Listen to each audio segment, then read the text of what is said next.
Gearing up for war, don't get it mixed up. I come in peace, kid. I'm bringing commentary and the new releases. I put them hours in to get prepared now. We play on expert level, don't get scared now. I'ma destroy you when I'm forced, I can tear it down. If you ain't tuned into the channel, keep your head down. Cut the fix up with some Xbox babies, put the switch up. See me gearing up for war, don't get it mixed up. I come in peace, kid. I'm bringing commentary and the new releases. I put them hours in to get prepared now. We play on expert level, don't get scared now. I'ma destroy you when I'm forced, I can tear it down. If you ain't tuned into the channel, keep your head down.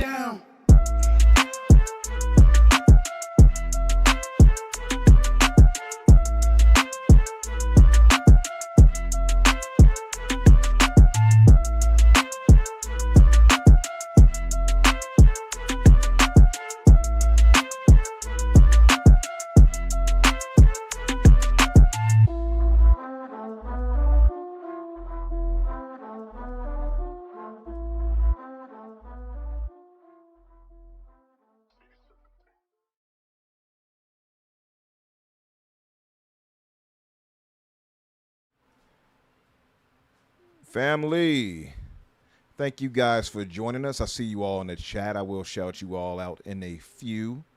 We have a pretty special show tonight. We're obviously going to be covering Phil's retirement, and you all can see the title of the show. Phil's retirement, Sarah Bond, Scapegoated. I think we kind of all agree there in some way or another. Maybe a little. And Asha Sharma taking over as CEO of Microsoft Gaming, not Xbox Gaming, Microsoft Gaming. So we'll go into details of all that, cover there, what they've said, and give our thoughts on that. We'll start off, of course, with Phil on his retirement because we want to give the man the due love and maybe some shade, if depending on the guys here. I'm not sure what they think on him as the answer to that is on his yes. 38 years? Was it 36? Yeah, or 38 years. 38 years with Microsoft. So we'll get to that soon. Obviously, we also have the news roundup on some very relevant news that we want to run by you guys. I also do want to see you guys' thoughts in the chat. So please don't be a stranger. Share your thoughts as we go through these topics as well. I will read some of them out if they're relevant enough. But before that, I want to introduce my co-host, co-stars here. And I'll start with Daniel J. McGee. What's up? How you doing? What's up, my man? Danny, well, let me just introduce you both, and then I'll start with that.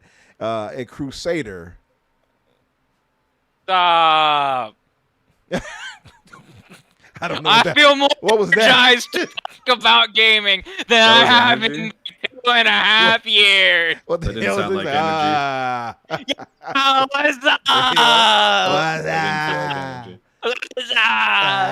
That's look. To be fair, he did say that he doesn't sleep earlier, so that's probably It's true. why I that's am what his an high energy insomniac. sounds like. Right. I've literally spent the last week just reading, combing through old articles like a Gandalf looking for Oh information. yeah, you are a researcher. Yes. So I want to give. We're going to do our quick house keeping. I got it right this time, Danny. No housewarming. We can do housekeeping this week. I don't know why I said warming last week. I don't. Housekeeping, and we'll start with Danny, and I will be back. I'll just let you all in the chat know. I'm going to step away for one quick second. I have to grab something. And so, Danny, tell the good folks what you've been up to, what you've been playing, watching, etc. Oh boy. So I've done a couple of things this week. I've been playing Chrono Cross for a while, for the last about week and a half now, to get ready for that for Ready Set Replay, my other podcast, and that's going to be a really fun conversation. There's a lot to dig into with that game, just from a narrative perspective and some of the choices that they make with the concept of the game is all about sort of missed opportunities. It's all about the what ifs of what if I had done this differently? What if I had been there for this person? What if I had been able to I don't know. What if I had chosen this job over that job? That sort of thing. What if you and didn't that's such open your a Xbox relevant guide during the cutscene for the right amount of time? Yeah, that was a lot of fun. That one sucked. Apparently, yeah. The specific port that I was playing on has had exactly one problem, but a very embarrassing one. But that's I think a very relevant conversation to me in particular, and so that's been a really fun thing to see how they play with it. And they haven't done too much with it yet. But to be fair, I'm only maybe a third of the way through the game, so it's all been just build up so far. But I'm very excited to see what ends up happening with that. But by far the most important thing I did this week, really life changing, was actually I guess it was two things. So they're both related to Survivor. Shocker, here we are. So on Sunday, I think it was, yeah. Survivor was running a challenge of sorts. It was the Survivor 50 idol hunt, where they hid hid is maybe a strong word, but they hid an idol, a immunity idol. If people don't watch the show, don't worry about it. But it won in all 50 states. And you were talking about this last week, right? I said that I was going to go do it, and I did. They hid one idol in one idol in each of the 50 states, and then put out clues as to where to find it. And a lot of the clues were pretty obvious. So the one for Texas was it's in a weird city, and we're okay, so it's Austin. And then they said something about it's protected by an armored animal, which in Texas that's an armadillo. And then it was said something about food and drink, and it used the word den. Well, there's a really popular bar in Austin called the Armadillo Den. So everyone pretty quickly with any level of Google would be able to find out where this thing was pretty fast. And so I drove down there. It's a pretty long drive for me. It's like 3-4 hours depending on traffic. And I got down there, such a blast, and honestly didn't really do a ton. There were so many people there. There had to have been at minimum like 6,000 people in this little Wow. field behind this bar, because just that line wrapped and wrapped and wrapped. We were standing in that line for what, 2 hours, maybe 2.5 hours, and it was, the line was moving decently fast. All you have to do is take a picture with the idol, and then you upload it, and you like scan a QR code. So it takes like tops 30 seconds a person. And everyone who was in line, if you came with a group, you were taking a picture with the group. So it wasn't like, oh, I came with my 10 friends, I'm going to stop and take 10 pictures. No, it was one picture. So like it was, the line was moving, and it still took that long. There was that many people. It's sort of geocaching newscast, but it's not exactly, because they didn't give us like a location or whatever. Like they didn't give us a, what would you call that? Like longitude, latitude, or whatever. It was a riddle to find the place. But if you find the thing, you scan it, put the QR code through, and you get you enter into a sweepstakes to win tickets to this live show for the season 50 premiere or reunion show. So once it's done, I don't really feel great about my chances of winning it because of how many people were there, but it was such a fun experience just to go, because Sure. Yeah, in that sounds awesome. in my friend group, I am the reality TV guy. More so, I'm the Survivor guy. I really don't mess with too many other reality shows, because immediately I only care about reality shows that are competition based, and then even on top of that, then it's only like a handful of those ones that I really care about. Like I don't really mess with Amazing Race, or like I watch a little bit of like Ink Master or like Hell's Kitchen, but those like are only sort of reality TV. You know what I mean? Like it's not, those ones don't necessarily really fall under that same umbrella. So it's, I'm not watching a ton of them, but I am this infection vector of Survivor to the people around me, where I'm like, this show's great, it's really good, you should watch it. So because of that, I don't usually have a lot of people that I can just like really talk about Survivor with. And so I'm standing in line with these people, complete strangers, had not met them. And then by the end of my time in that line, it's like, oh, these people rock. Like we're best friends. I got invited to like 5 different group chats. One of the older ladies behind me was trying to hook me up with her daughter. Like there was like, it was just an immediate community. Like the Survivor community is so strong. It was such a great experience. So I'm really glad that I did that, even though basically a 0% chance I'm going to win those tickets, but hey, fingers crossed for me.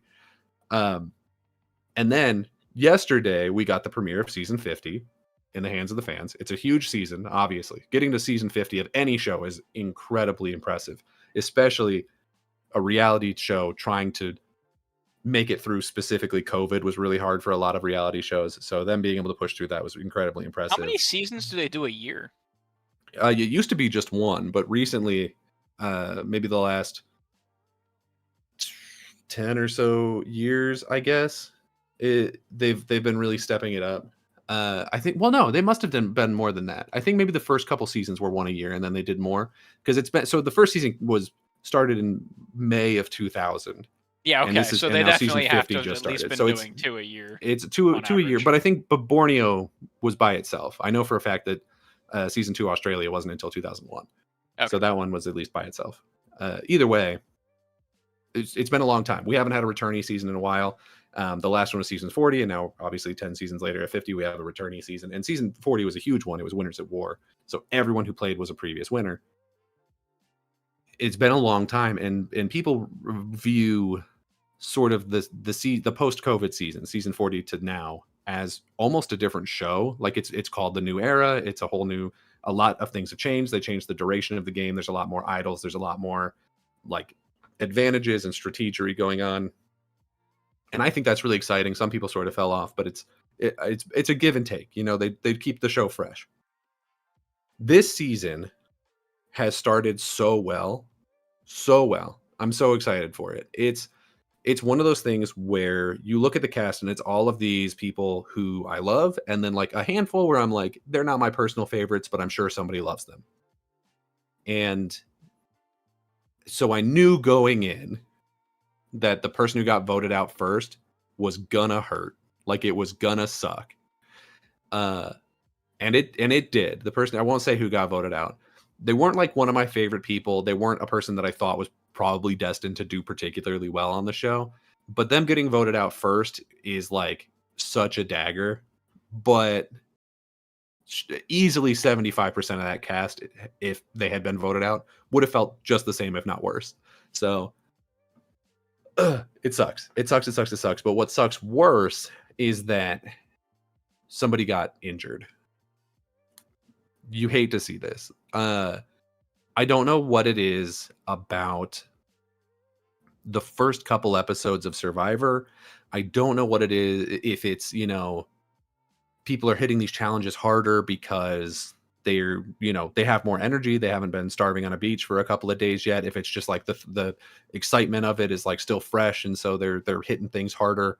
I don't know if it's, you know, maybe your body gets used to the stress after a couple of days. I don't know. But the first couple of episodes, it feels like have such a disproportionately high amount of injuries, like people having to be removed because of injuries. And unfortunately, on this season, this long-awaited returnee season, we did have an injury of a big fan favorite character. Again, everyone in this season is fan favorite for somebody. And that sucks especially bad. Like, it sucks to see anybody go out in Survivor, because everyone who applies for Survivor, it's such a huge dream for them to be able to finally play this game. They've been watching it for however long. You know, it's a huge deal that somebody gets chosen to play the game. And so when they get injured, especially injured early on, it's a heartbreaker. But to see somebody get brought back, be told like, you're really good at this, we love you, we want you back, the fans want to see you again, and then for them to go out on like the second challenge of the season, it's a fucking heartbreaker. And it sucks. And we've seen, you know, we've gotten some videos of the person who got injured after the fact, and they're doing great and they're doing okay. It was not like a life-threatening injury. They ruptured their Achilles tendon. Oh. They weren't in that much pain. It wasn't that bad. It was more of a situation of like, we can't allow you to continue competing with this, because if we do, then it will become an issue that may not be able to be fixed. But as it is now, if we get you home and we get you like in a proper, you know, like I don't think he even had surgery, but if we get you like in a proper boot and we get you into like physical therapy immediately, this is fine. Like, you'll be okay. And I do think this person will be brought back in a later season, but it's a heartbreaker.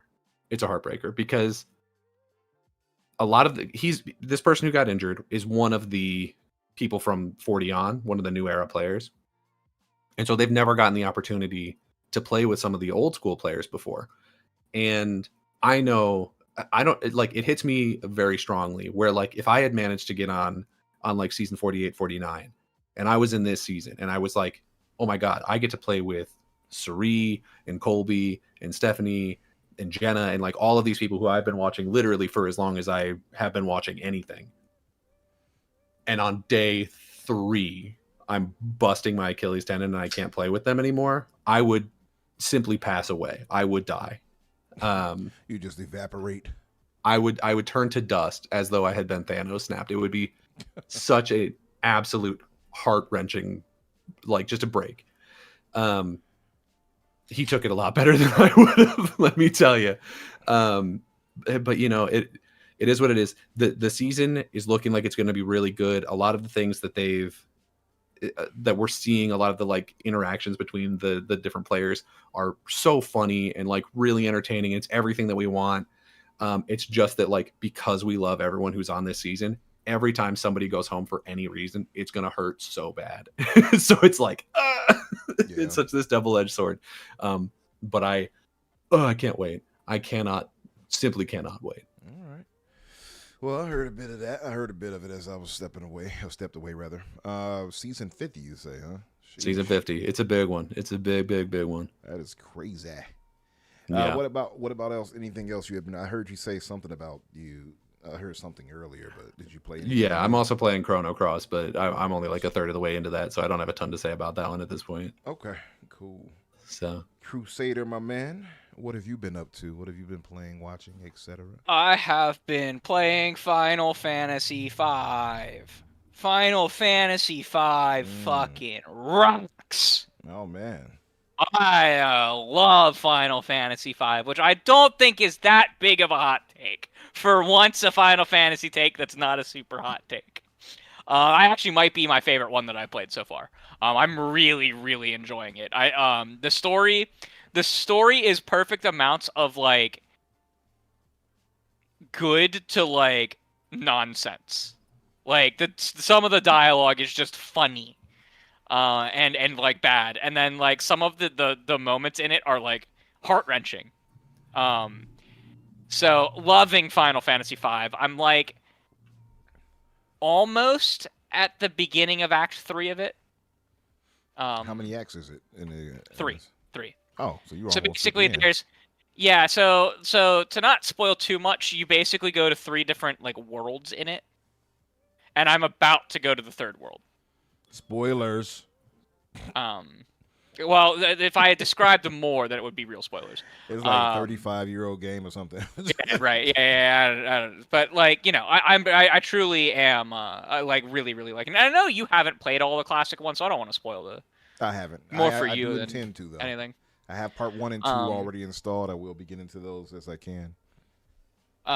So other than that, I've been doing a lot of like I said, I've been doing a lot of research and digging into old articles and interviews, just about all kinds of industry stuff this week. The one that we're probably not going to cover as much, so I'll just talk about it briefly now, was the new Radical Games, which is like the reboot of Radical Entertainment, but not owned by Activision. I did a bit of investigative journalism into that just to look to see if it was even legit, just like doing some of the stuff that I know how to do on the back end, like domain lookups, registration, see who stuff's registered to, see how long it's been registered, to see if like the web, how long the websites existed, things like that. And whatever they are, they're real. Not associated with Activision, but like they're real. So yeah, that was a fun couple hours that I spent looking that up. Yeah, I wonder what they'll be trying to do. I mean, they don't have those IPs, so how would that So work? on their page, they basically say that they're willing to do like any kind of work for hire. So like they're willing to port and remaster stuff. They're willing to assist in co-development of games. They're willing to if like they're gonna try and pitch some of their own games. It seems like they're basically willing to do any form of game development that they can. Oh, that's cool. Yeah. I feel like this era of gaming just isn't right for that anymore. It seems like so many different companies or publishers or whatever are going away from that. Sadly, it seems. But, yeah. The big thing that they might be able to do is if they're really interested, they could become like a almost like an Aspire or I don't know if they want to be Aspire, but no. But what the style of company I know where what you mean. they're just like porting old no, stuff. he's talking about how hard you hit the word, the ass syllable of that one. What's so interesting with Aspire is like some of their re-releases, like the Tomb Raider ones, are so good, and then other ones are not, like the Battlefront one. Like I got those Tomb Raiders too. I haven't played them yet though. It's wild, like how not consistent Aspire is. Like that they must have like one internal team that's real good, and then like one or two that are real bad. Oh, the A team, like, the B team. Yeah, like I don't know what's up with that, but like they do good work sometimes. Court Sometimes. says ass fire. Yeah, very sometimes. Yeah. The Star Wars ones tend to be bad. Yeah, I've heard about them. What else did you? Any other things besides that? Doing a ton of research, it seems, right? Basically. Yeah, and I've been, I was on the other night. Danny kept me company while I was patching servers for 2 hours the other night. Oh, nice. So like, it's basically been playing Final Fantasy V when I've had time. Okay. Otherwise, just just looking stuff up and talking with people. This is the first time I felt energized in a long time to talk about gaming, and like more stories keep coming out that are like there's some bad stories that have come out, and I'm sure we'll talk about like Nacon and stuff like that. Yeah. But like there's more stories that are coming out that are just causing me to be like, what kind of chaotic situation are we going to see ourselves in the industry? Like there was the one today that I'm sure we'll talk about. With like the report from, well, not report, but like the comments from Jason Schreier and a bunch of others. Right. And like With it's Sony. just it's causing me to like be like, I don't actually know what's going to be going on in the industry in the next 2 years, and that's actually finally something that's interesting to me to talk about for once. The unknown. For the first time since like the Activision Blizzard announcement was announced and it became talk about the FTC for 18 months. Oh yeah. This is the first time that I've actually been like super energized to talk about stuff. That Because FTC there are thing, very Yeah. No, I was Yeah, just there's gonna say very the FTC interesting- thing did drone on, didn't it? It was like, It did, sheesh. and it was interesting to talk about for like the first couple times, Yeah. but then it became the same conversation week in, week out. Mm-hmm. Same one over and over again. And like the same thing has been true with like Xbox for all. Same conversation week in, week out. Yeah. That's gonna be this and too. It is going to be that. That's going to end up too, but like we're in a weird era where like at least the conversation is going to be different for a little while. Yeah. From like all sides, like PlayStation 2, like PlayStation and Xbox. It's going to be a weird that couple months year. Yeah. See, and I'm on the opposite side of it. You're more energized to talk about it. I'm like, okay, so I'm just not going to go on the internet, or at least not certain social medias for like a couple of months, because there's not going to be an intelligent take to be found. Like it's not you're not at anywhere. You know, Well, that's you why got gotta people. jump in, Danny, so you can balance it out. It's not my job to try and fix stupid. I swear to God. Like I there's too much stupid on the internet for me to even attempt to try and fix this shit. It's not my I problem. tell you what, you make one post, we'll share it out and try to stop it. Cool, and then I'll mute that post. You guys have fun. There you go. But as far as myself, I had finished a few games as well. I'm at the end of Yakuza Kiwami 3. It is. I didn't know if you would see that through after what you were saying last week. Yeah, no, I saw it through, but it is daddy daycare. It really is, and you have to manage that. But once you Well, you don't like that movie? What's it now? You don't like that movie? Well, daddy daycare. It's pretty funny. Oh, it's a good Pretty one. alright. Yeah, I think it's a nice little family film. Okay. But as far as Yakuza, it feels a little off-putting based off the other games in the series, right? The Kiwami, the Zero and such, Kiwami 1 and 2. But it is because it has a more of a resource management slash management, or whatever. I don't know what else you want to call it. Resource slash property management. I don't know. I don't want to say property. I know one of those games has like two different one of those in the same game. Yeah, they have the Yakuza series has a bunch of that, even when in other ones where you have to manage the ladies and the as Danny would make fun of. Well, well, no, I think that's a fun, like the hostess club stuff. That's fun. Mm-hmm. That might be the one you're talking about, actually, Yakuza 0, because in that one, that's Kiryu's doing like real estate shit, but then Majima's doing the hostess It's that club. one. Yeah, because there's like two different ones that are going on at the same time. It's like the same mechanic. And I think I might be wrong on the. God, is it 4 or 6? There's one of them where you play as like 3 different protagonists, and they all have different things, but they're all smaller. It could be. I think that's 5. It could be one of those as well. It's It's 4 or whichever. 5, one of the two. Yeah, you're playing as like a detective guy, and then like this big fucker who gets framed for a murder, and like those games are all on else. my list to play through because I think I'll enjoy them. They're fun. They're a lot of fun. I'm gonna wait on a Kiwami. Well, they said the third one here. Kiwami's no longer. There's not gonna be any more. They're gonna be it's gonna be like it's gonna be another name, right? So it'll still be Kiwami in the sense of it being remastered, but it won't be under the name Kiwami anymore. I don't really give a shit what the name is. Right, honestly. exactly. It's what a weird thing to bother saying, but Agreed. okay. As long as you have it under the proper new engine and it's looking good and it plays well, that's all that matters. But the gameplay is solid, and it still keeps on the tradition of the Kiwami remakes. Obviously, it's nice looking. My only problem initially was the whole resource management thing and taking care of got to do the homework with the kids and all that. If you're the type where you want to stick to pure action, and it feels off-putting to you as a Yakuza or former Yakuza to be like, oh, let me go and manage these kids at this orphanage. You might be turned away from that. I think it's one of the weaker in the series so far that I've played, comparing it to Zero and Kiwami 1 and 2, for sure. But I don't think it's a bad game. It's just doesn't measure up quite to those, I would say. Yeah. Shout out to Nero. What's up, brother? Shout out to everybody in the chat, by the way. I got a bunch of these Steam. I got a bunch of games I picked up, by the way. I picked up Resident Evil 9 Requiem. But the sad part is that I'm so far behind. I've only touched a little bit of part 6 before. I got to get through 6, 7, and 8 of Resident Evil before I move to 9. And and you already bought it. And I've already bought it. I already got it ready. Chaotic. Yeah. I picked up Romeo is a Dead Man. I picked up a ton of games actually just recently. My Steam library is growing more and more. But again, I have to get through these. I beat KCD 2, which you all should definitely play if you have Game Pass. Part 1 and 2 are in it. They're well worth your time. Yeah, man. We're in a trouble of like abundance. We got so much to play. It's insane actually. I have to try to balance this out. But beyond that, let me give a shout out to everyone in the chat. Shout out to Gray Monad, our mod. Shout out, brother.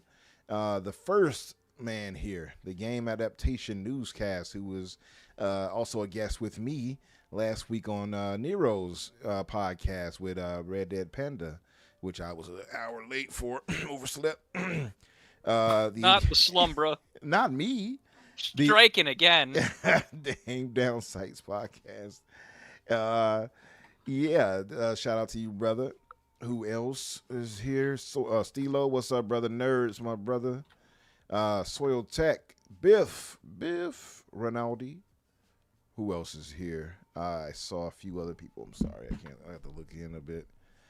Well, Cork, I don't know if I mentioned you. What's up, Cork?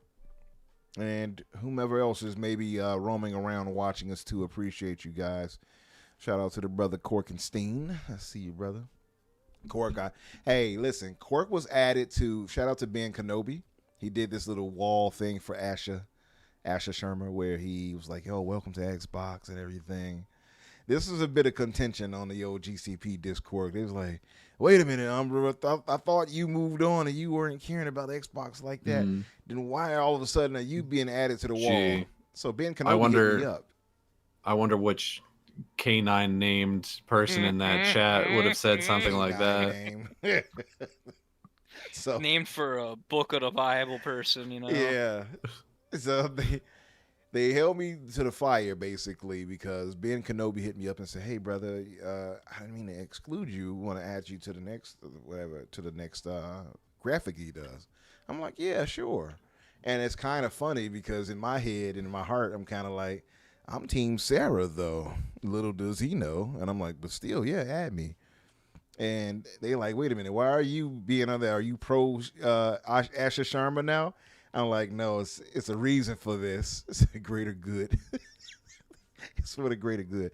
I can't explain that reason right balance. Now. I'll explain it another time. But yeah. Anywho, shout out to Ben Kenobi, who does excellent work in the community, as you all would know. And yeah. Big team, exactly, Nero. Big team Sarah over here. That's where I'm at. I'm not gonna let them sway me, Cork. No, I won't. Anyway, listen, we do have those major topics to cover. So let's get to the news roundup. Yeah, I don't know how much of the news roundup you're going to want to actually do because I know that this Phil Spencer retirement thing, we're going to very easily be able to talk about for 75 hours. So you let me know when to stop. Let's try to keep it, I guess, relatively short. Find the most interesting ones you can think of, and we'll just go from there. Yeah. Well, you said you want to talk about this one right before we started, so I'll throw this one in here first. Okay. Jonathan Majors is right on that. He's right on that villain pipeline. He is now set to star in an action film for the Daily Wire, which, as you had to inform me before the show, also because I didn't know, I don't pay attention to bad people. Is the evil company? Yeah. So oops. So the Daily Wire is run by, for those that may not know, in the political sphere, commentator and political commentator, anti-black. He's very anti-black. I'm just going to be honest and straightforward. I don't mince words. No, it's okay. Fuck him. Ben Shapiro. And also, you all may have heard of him, Matt Walsh, who does the What is a Woman series and all that type of stuff and all of that. He's I've never heard that name before, but I'm sure he's a piece of non-white shit. human being, or not Pretty much. like white male Pretty person. much. He's a white supremacist and very anti-black as well. Yeah. Matt Walsh. See, here's the funny thing. So, okay, newscast in the chat. You're right. I thought Matrix was acquitted of all charges. You're right. Yeah. But him doing this sure does make it feel like he's guilty, doesn't it? It's unfortunate though. Yeah. So I do have my thoughts on it, and I do want to get you guys' thoughts on it as well. But I'm definitely going to share mine. What's up, Zach? I do want to give my thoughts on it too, because we do know he was shafted and he was blacklisted, unfortunately. But I want to get you guys' thoughts on it, and I'll give mine after that. Yeah, I don't really know whether or not he did the thing or whatever. I do know that every single decision that he's made post that has been the wrong decision, and he's just been in this death spiral of making bad decisions. Like, what an embarrassment. This being the crown jewel. Like, there's no coming back from this. You can't be like, oh yeah, I'm hanging out with the like canceled celebrity to evil actor pipeline guys and then be like, and I'm gonna be in the next Avengers movie. Like, no, you're done. Like, you're done. You could have come back from this. Other people have. Like James Gunn did real fast. All you had to do was not make every single possible bad choice between then and now. And you didn't. You fucked that up. And now you're hanging out with Ben Shapiro in a movie that no one's gonna fucking watch. And that's your career now. I'm happy for you, I guess. What the fuck? Yeah, and I've seen much sentiment to that online and elsewhere. What about you, Crusader? What's your thoughts? I mean, listen, I don't. I stopped following the whole news, like any news about him, after everyone was going at each other's throats on either side about what they thought about him. I stopped caring because people made me stop caring, because all it was people bitching at each other. And this is the first I think I've heard his name in like 2 years. Or That's fair. a year, however long, right? And the first time I'm hearing his name post that, and it's associated with Sell the Land to Who Bend, Aquaman. If anyone's seen that meme of Ben Shapiro telling people to sell their oceanside property that would disappear because of global warming. Sell it. Like, I'm just like, this is the first I've heard of him since then. If someone in chat hadn't have told me that he wasn't acquitted, I wouldn't have believed you. Yeah, this is the straight up failed influencer or artist or actor to right-wing media I've ever seen. It's the greatest example of it. There's lots of examples. This is the greatest example of it that I've ever seen. Yeah, there's one. It's definitely up there. Yeah. I mean, he's the biggest get I think they've gotten in recent times. I would say. And that, to be fair, the Daily Wire, like a get for the Daily Wire. Yeah, because Ben Shapiro, many might not know this. The reason why he's done this the reason why his entire career has been built around this right-wing pivot and that he does, and this right-wing thing that he does, is because he wanted to be a playwright and he wanted to be a director all this time. That's why they're doing it now with the studios thing. He managed to get enough capital to do it finally, but he wanted to be a script writer and things like that. But if you all have listened to Ben Shapiro ever, you will notice that the man is particularly mediocre as hell. Yeah, he's not interesting. He's not interesting. He's also, like, people call him, like, this great debater. He's really not. He's not. He just says a lot of things really fast. And if you actually take the time to pause on some of the things, he'll lie, too.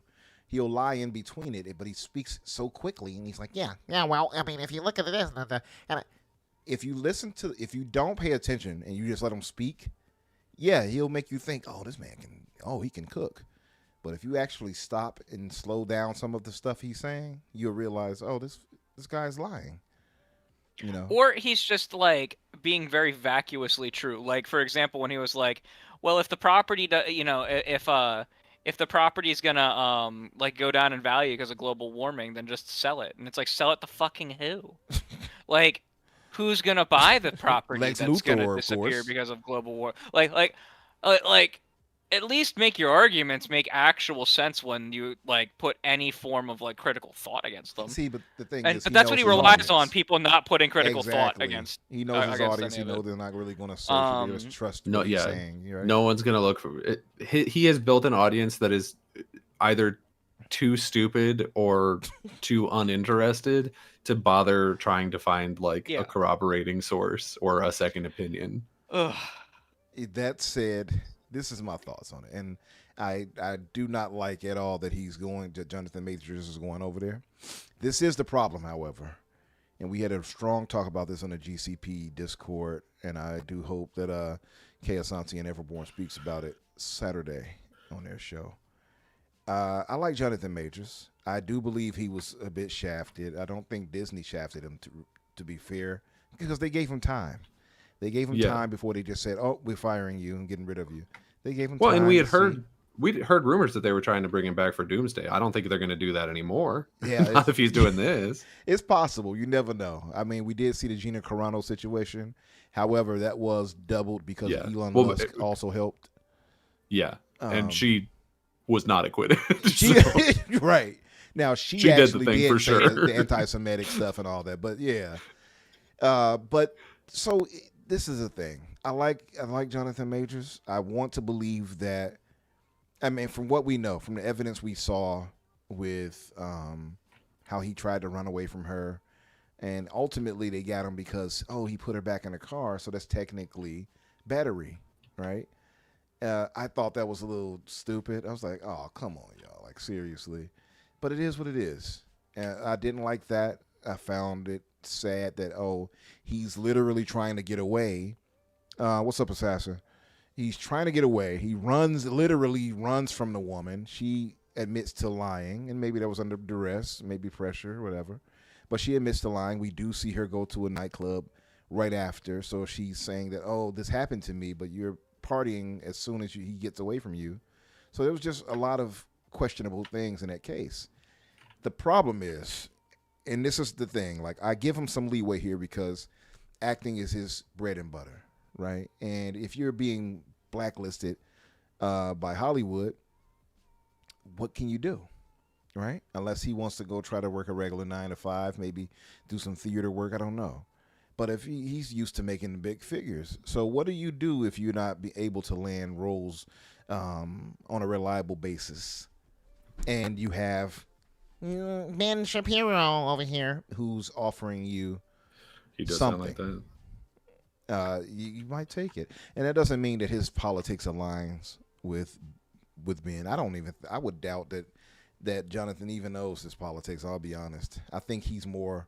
If I had to guess, he's not stupid. He has to know. I don't think he's dumb. I just think he's apolitical. You know what I mean? And I think a lot of. Oh, you mean knows his own? Not. I thought you meant he doesn't know Ben's. I was like, there's no way he doesn't know what Ben is. Yeah. I would hope that he would know. I would think he would. I would hope he would. I think he wouldn't care to differentiate based off who can give him work, right? At least in this environment right now. And I think he'll try to play the apolitical game of, well, that's his thoughts, I don't agree, blah, blah, blah, necessarily, blah, blah. I can see that because it seems like the boilerplate kind of easy route to go where you don't have to really make a stance. He seems like that kind of guy to me. I don't know that. That's just my speculation and my conjecture, if I guess I should say. But, I did feel for the brother being like done that way. I did feel that it was unfair. I didn't think Disney was unfair because they did wait. To their credit, they could have easily been like, it's over immediately. They waited. Right. He got the unfortunate charge for basically battery, and they were like, hey, we got to drop you. I think that's a bit reactionary still because if you look at it, most people were on his side. most of the audience were still like, no, we still support him. We found that case to be whatever.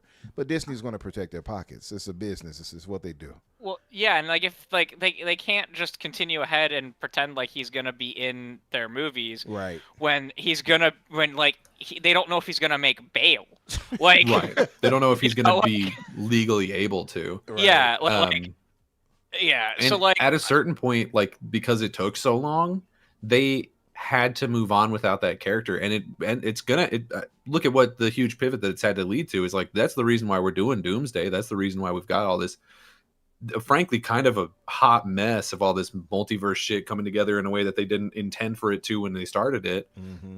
Because it was just like, okay, well, this shit's going to be going on for like 2 years, and we cannot wait for that to happen. But we can't cast him and have him keep doing shit if it turns out that he is a criminal. Right. So like. Fuck, like, no, I don't blame Disney for shit. yeah, I don't blame them here. And I think they have it way right. long is Frankly, crazy to me. Frankly, regardless of whether or not he did whatever crimes, I still blame him for a lot of this shit because the way that he's handled this whole situation outside of the court case has been abso-fucking-lutely insane. Some of the shit this guy has been doing in the meantime is like, you are making yourself look so guilty. And then it comes out that he's not, and I'm like, why are you doing this? What was the point? He definitely Why did you pose this like fake I'm gonna break up a fight under a inner city bridge with some kids video? What was that? What are we doing? I forgot about that little stage little breakup fight thing he did. What is that? Yeah, it was, the image revitalizing thing. It didn't work. Yeah, it was mad cheesy. I guess it could have, but it would no. It was cheesy. But if you're panicking, and he's probably panicking at that point, seeing his career flash before his eyes, you're like, what can I do to try to stop the bleeding, like, right? So the best answer is always do nothing. Just shut the fuck up. Just shut the fuck up. Do not go on social media. Don't talk about it. There's a reason why you have a right to remain silent under the law. Yeah. It's not just to protect you in the criminal case. I mean, that's the whole point of them legally telling you have the right to remain silent to not incriminate yourself. Yeah. But boy, should you apply that to the rest of your my legal advice. Like something going on. My legal advice is don't fucking say shit. My legal advice is if you get implicated in some shit, shut the fuck up. Just shut up. Just don't talk. Go away. Just disappear until people either forget about it or the court case is over or whatever it is. The best thing you can do is nothing. Man. So to that point, to Nerds in the chat, Nerds points out, he says, I kind of find it hard to believe that the Daily Wire was his only option. I kind of agree. Also, that's probably his only option. I'm sure there were some like indie movies that would have still taken him. Listen, I think that there are some sections of Hollywood itself that would have still taken him. Oh, for sure. I would imagine. Maybe it was a matter of the job roles he was being offered that he didn't care for. Maybe he was acquitted. Like that's different than like some of the other shit. Like, yeah, he probably wasn't going to get back into that superhero, the Marvel that superhero life. Yeah. But like, boy, do I find it hard to believe that he couldn't have just like made his way into like the Adam Sandler style, like Netflix deals. Netflix deals and like the like the adult movies. Comedy. Yeah. I find it hard to believe that he couldn't. I feel like he could have easily landed some B movies. I think he wants to protect his kind of A-list status, but I don't know how you protect that going to the Daily Wire. I don't think that he's on. He's now Daily Wire is not D-list, E-list, right. F-list. It's not even. It's not B-list. It's beyond lower than that. It's not even a list as far as I'm concerned. Right. So that said, I just wanted to introduce that because I think I'm hoping that Kay and Everborn talk about it Saturday. But I just wanted to get you guys' thoughts on it. We can move to the next topic. All right. This one should be pretty fast because there's not really anything to say about it. But we did get a release date for Wolverine. Release date is September 15th, 2026, which is, I think, a little bit earlier than I thought it was going to be. But clearly they're trying to not come. Well, hold on. No, yeah. Clearly they're trying to not come out at the Yeah. same time as Grand Theft Auto. like, For some they're reason I was like, wonderful. didn't they move Grand Theft Auto too? But no, they're not yet. But I still think it's getting delayed out of this year. That's my opinion. That's fair. But yeah, so they're trying to dodge that a little bit. Weird to me that we just had this state of play and they couldn't give us like a sizzle reel and be like, here's the release date, and then they instead waited like roughly a week to just tweet it out. Like, that's stupid to me. We all know But here why. we are. It doesn't matter. And honestly, it's entirely possible that the reason that they chose to do that is because with the Grand Theft Auto situation and some other bigger games coming out at the end of the year, it may be that they're like not 100% on this release date still, and they're like, we might have to move it, so let's not make a big deal about the announcement. Like, it's definitely possible. Brother, So. no new trailer announcing release date on a random fucking Tuesday. Brother, they are getting cooked from the Blue Point stuff still in PR. Oh, still, yeah. Oh, for sure. That's But I why just mean like, don't put a. I don't need them to put a trailer with the tweet. But I'm saying like, why was that not part of the state of play last week? Oh, no, That's weird. I completely agree with you, but the fact that there wasn't even a trailer that showed up with it, this was just text yeah. and a date. Brother, Like, hey, this hey is guys, a PR move and a we're- half if I've ever seen one. We're still making Wolverine. I know that we shut down one of your favorite Forget studios, but, about Blue Point. Yeah, We It's- still got Logan over here, guys. we still got him. Do you like short, hairy Canadian men? Sometimes, shit, maybe. but you know, like 100%.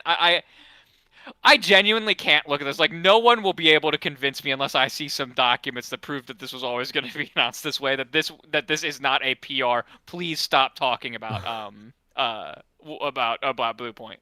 Yeah, and how probably. did it not stop people from talking about Blue Point? No, we actually have a potential update, although big rumor and very unconfirmed. But there's been these things going around this week. I forget who posted it originally, but I remember thinking it's like, maybe.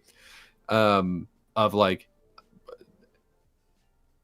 with a grain of salt, apparently since the the God of War multiplayer, whatever the fuck, got canceled, they had evidently pitched a couple of other things to Sony that had all been shut down, including a Jack remake of some amount, a Resistance remake, for some reason Shadow of the Colossus, which that's the one that makes me question the validity of it, because it's like they just did that. And then Bloodborne, which everyone wanted that. So those last two make me go like, yeah, I don't know. Yeah, like this Detective feels Seeds. like what somebody would make up. So I don't know if that's true, but I'm sure they pitched something in that time. Yeah, absolutely. Yeah, So, it was I don't know. Detective Seeds, and Detective Seeds has like a track record of corroborating things and occasionally adding like one or two new details to those corroborations that turn out true. But he has no real record of breaking his own stories. In fact, almost every time he tries to break his own story, it's wrong. The chief of them was everything he ever said about the Oblivion remaster was complete. That was like when he appeared, and everything was wrong. So like, yeah. Nate did say that some of it was accurate, but like, again, is it accurate because he knew it, or did he just say a bunch of games and they happened to line up with a bunch of games? Yeah, and some of those turned out to be true. Like, I Detective Seeds doesn't have the like, not the, I don't know if he has connects or not. I can't say that for sure, but I can say that he doesn't have the reputation of innate the hate and everyone else. Yeah, he doesn't have the I have been accurate in things before, believe me. Behind him, he does not have that. He has it when he adds information to someone else's stuff. When he's saying something by himself, Right. he has almost never been right. So Nerd says predicting rain in a rainforest. Yeah, right. Like he threw out the company that, and like that's the other thing right here. The company known for remaking things pitched a bunch of like things to remake at Sony. Right. Like, you need some details in there. Like, wanted to remake the entire trilogy, but like put it in a new end. Like, you need more detail. Like more things that actually like add to like the this isn't the just validity of it. not the validity, but like you're not just like in this case, you're not just saying a remaster company was pitching remasters, right? Yeah. I hear Something you. that something that like someone else could go, oh yeah, I've heard this exact same thing too, right? And when I hear it, it's like, oh, that is a like unique statement being made.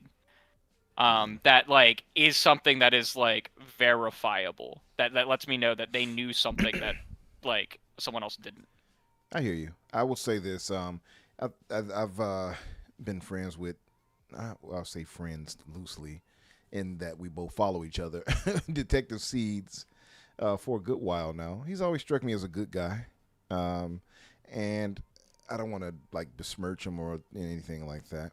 I have heard people say much what you've said, and probably worse, about his record and things like that, and how he, would get news from the things that were already said and then try to claim it as his own. I've seen people say that. No disparaging on my end. I don't know enough of his track record to say one way or another. I'll just speak to the character. I think he's a good dude. And Yeah, he hasn't had that I've broken a story moment. Yeah, he means well. That. Exactly. He just hasn't landed in that echelon, if you will, just yet. But keep doing your thing, Detective Seeds. If this ever reaches you, I doubt it. Yeah. But yeah, keep doing your thing and striving for more. I think if you keep dabbling in it in that type of world, and I know he has some connects, you're gonna start getting some stuff probably that's gonna be like, some news shattering stuff at a point, I would imagine. So we'll see. Good luck to him though. Yeah, because Nate was like that for a while, where Nate would say things that were like close, kind of believable, came true, but like, did he actually know something? And then he started going off. So like, yeah, absolutely. If he does, I will be the one to like be able to be like, okay, right there, he said something truly original there, and let's watch that. Yeah. So Assassin pointed out. He says, love how they apparently chose Jack and Resistance instead of Sly and Killzone. Sony could have had free money. And they fucking would too, those idiots. Yeah. Yeah, right. Jack is one of my all-time favorites. I know he's one of yours as well, Crusader. So I love the first one, specifically the first one. You didn't like the second and third? I love them. I have not played the third. I did not care for the second, which is why I didn't start the third yet. I see. I have them on PS5 to play. Oh, nice. I love them all. Some of the more earlier semi-open world games as well as Part 3 did. I didn't like the controls. I don't like how like physically you control the character in because like I can't remember how it played. It like as someone who like their favorite of the like platformers that PlayStation put out was Ratchet and Clank.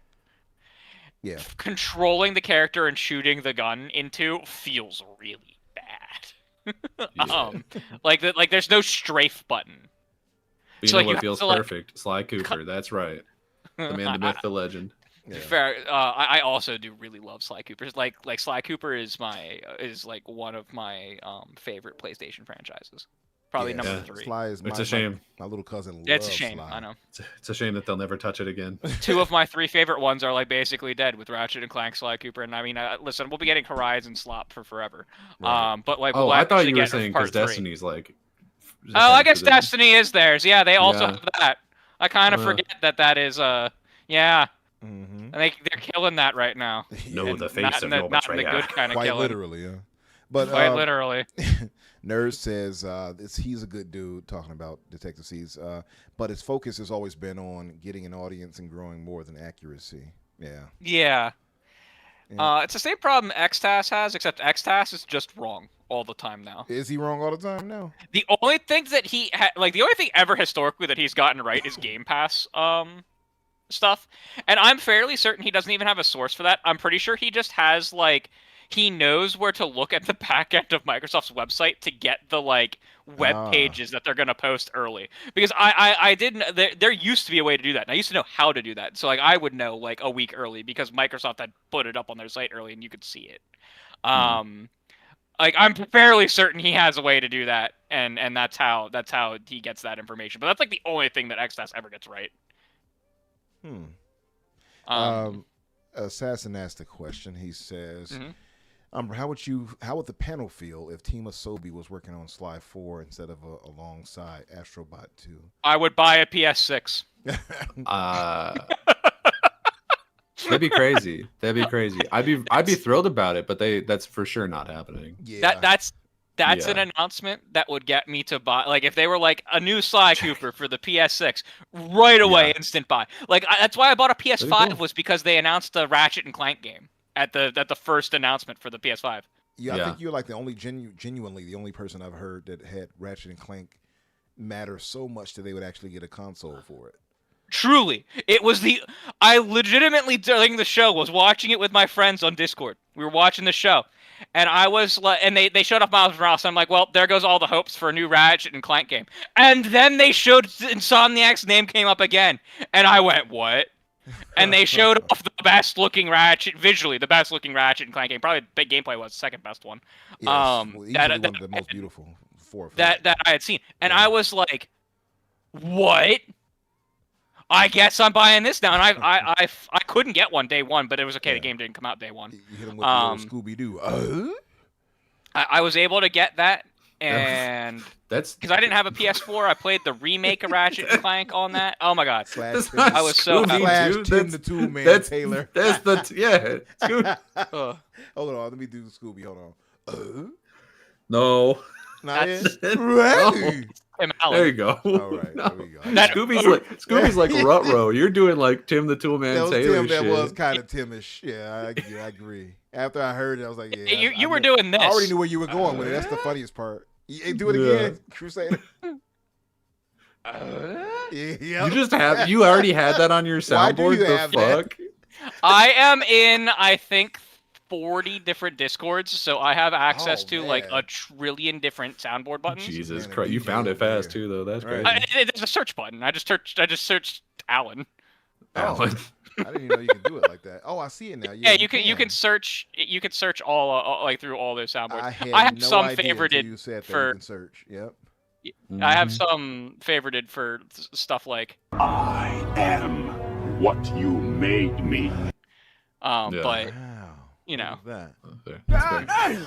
Anyway, that's great. So, yeah, no, Sly Cooper 4 would be dope. Assassin, man. Yeah, I that love would the series too. I was actually playing Five. on my I got it emulated on my Odin 2 Portal, and it looks so gorgeous on this OLED. Oh, y'all have no idea.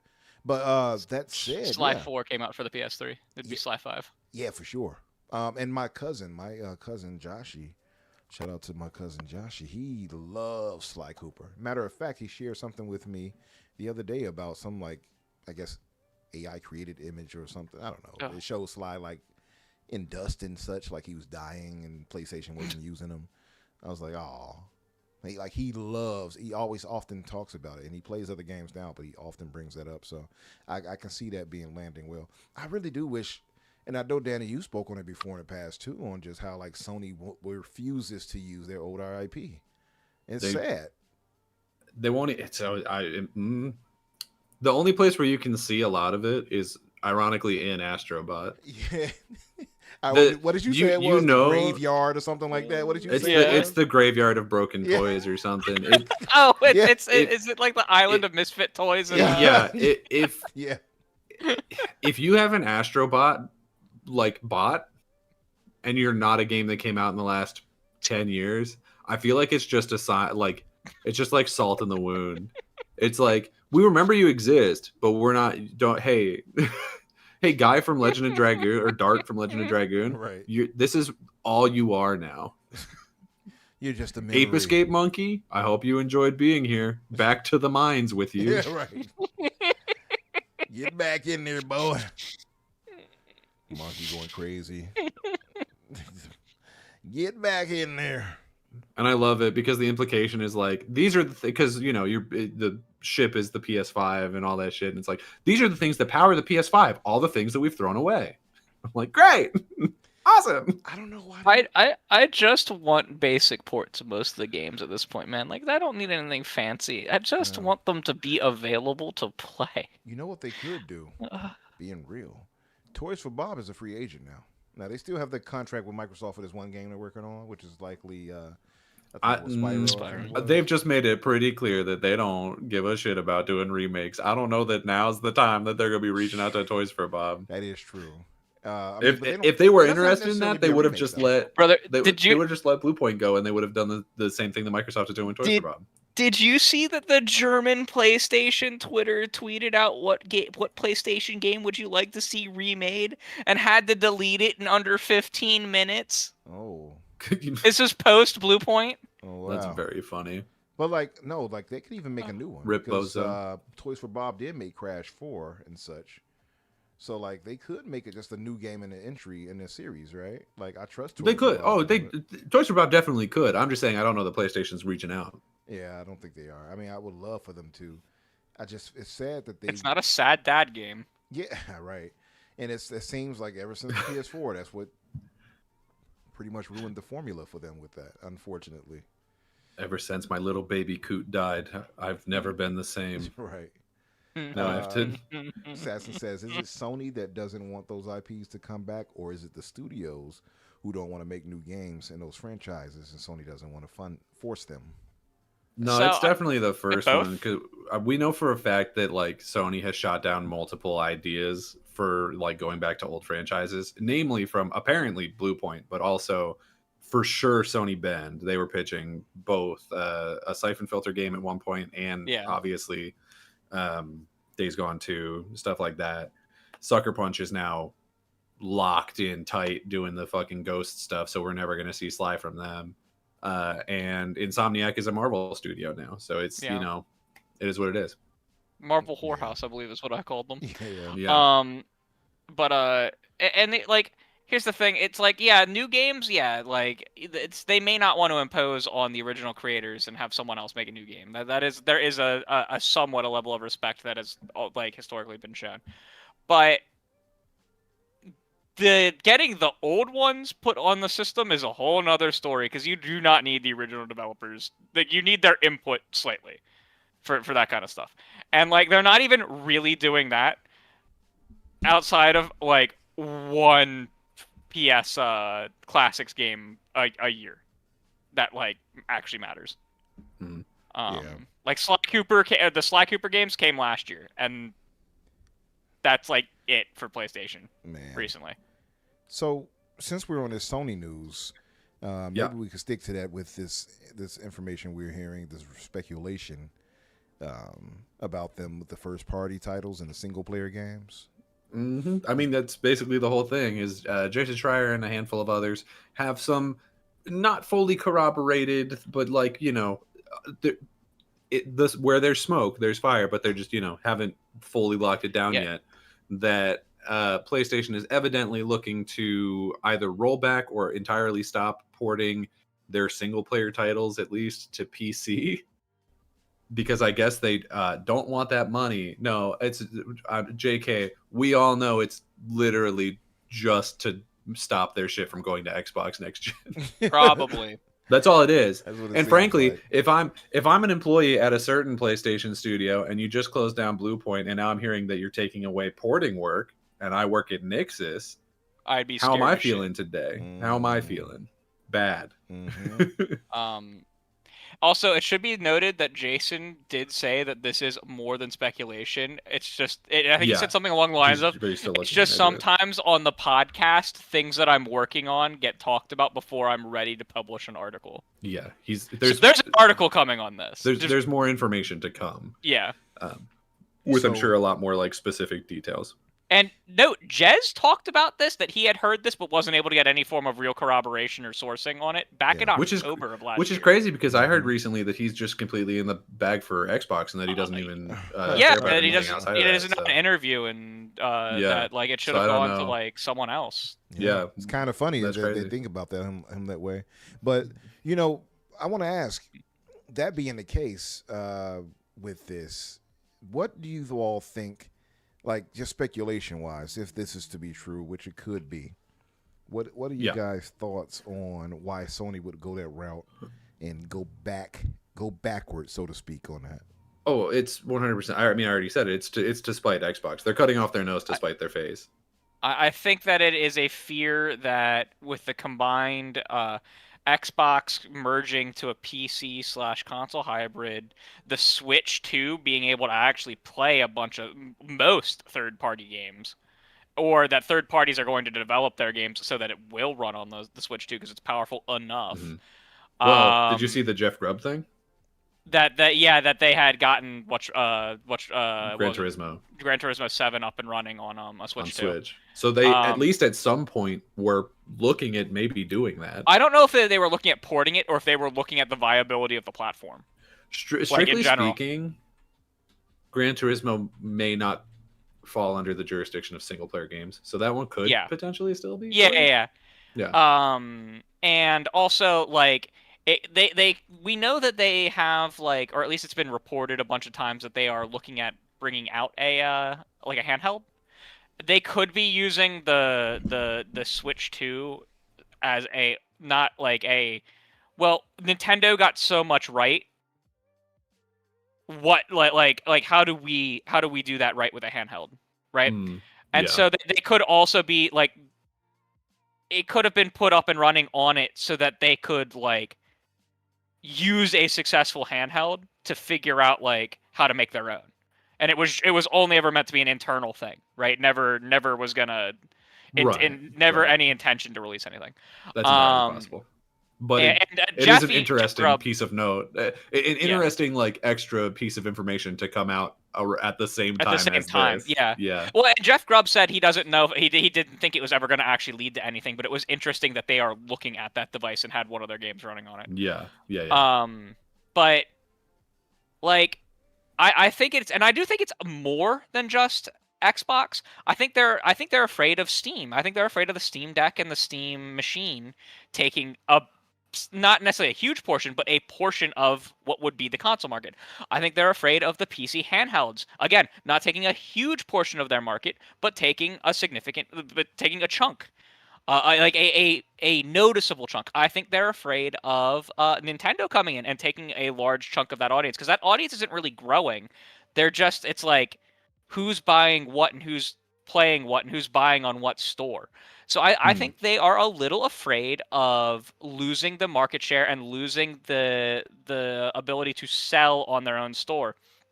And the thing that makes the most sense to pull back on would be the single-player titles that don't get more impressive with more players playing them. Like, it's like a multiplayer title like Destiny is better the more people that are logged in and playing Destiny at any given time, right?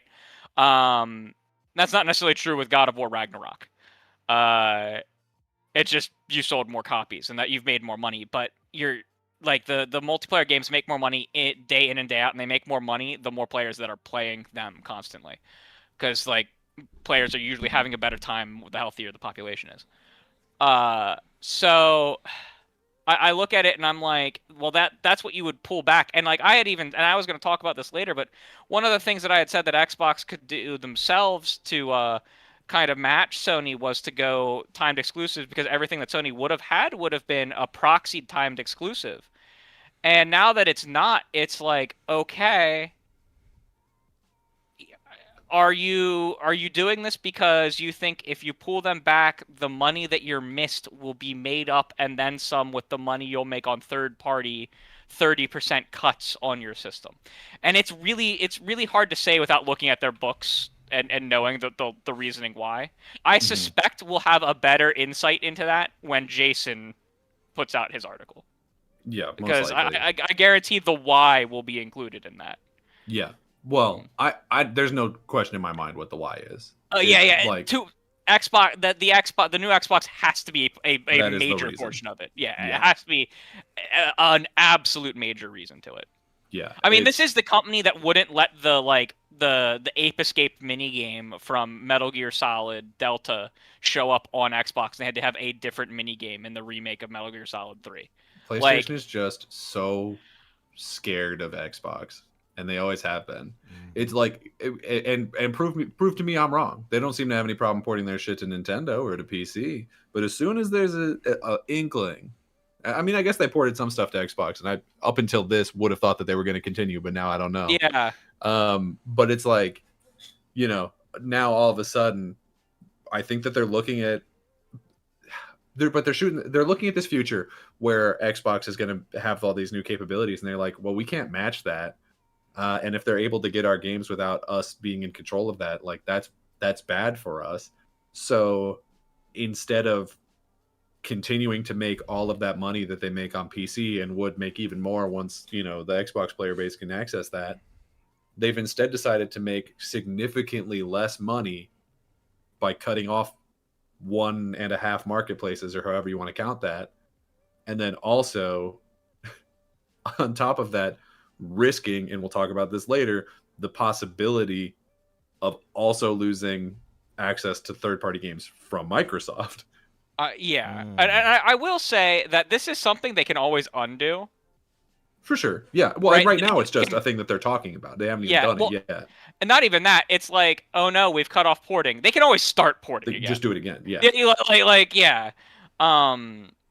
Because they were. It wasn't like they were already day and date, right? Like they were at a point where they could move. They're at a point where they can theoretically move in either direction. Now, and again, I don't know what their books look like, so it could be hard to give up that money. Probably is, but they weren't so entrenched in it that it's like unthinkable.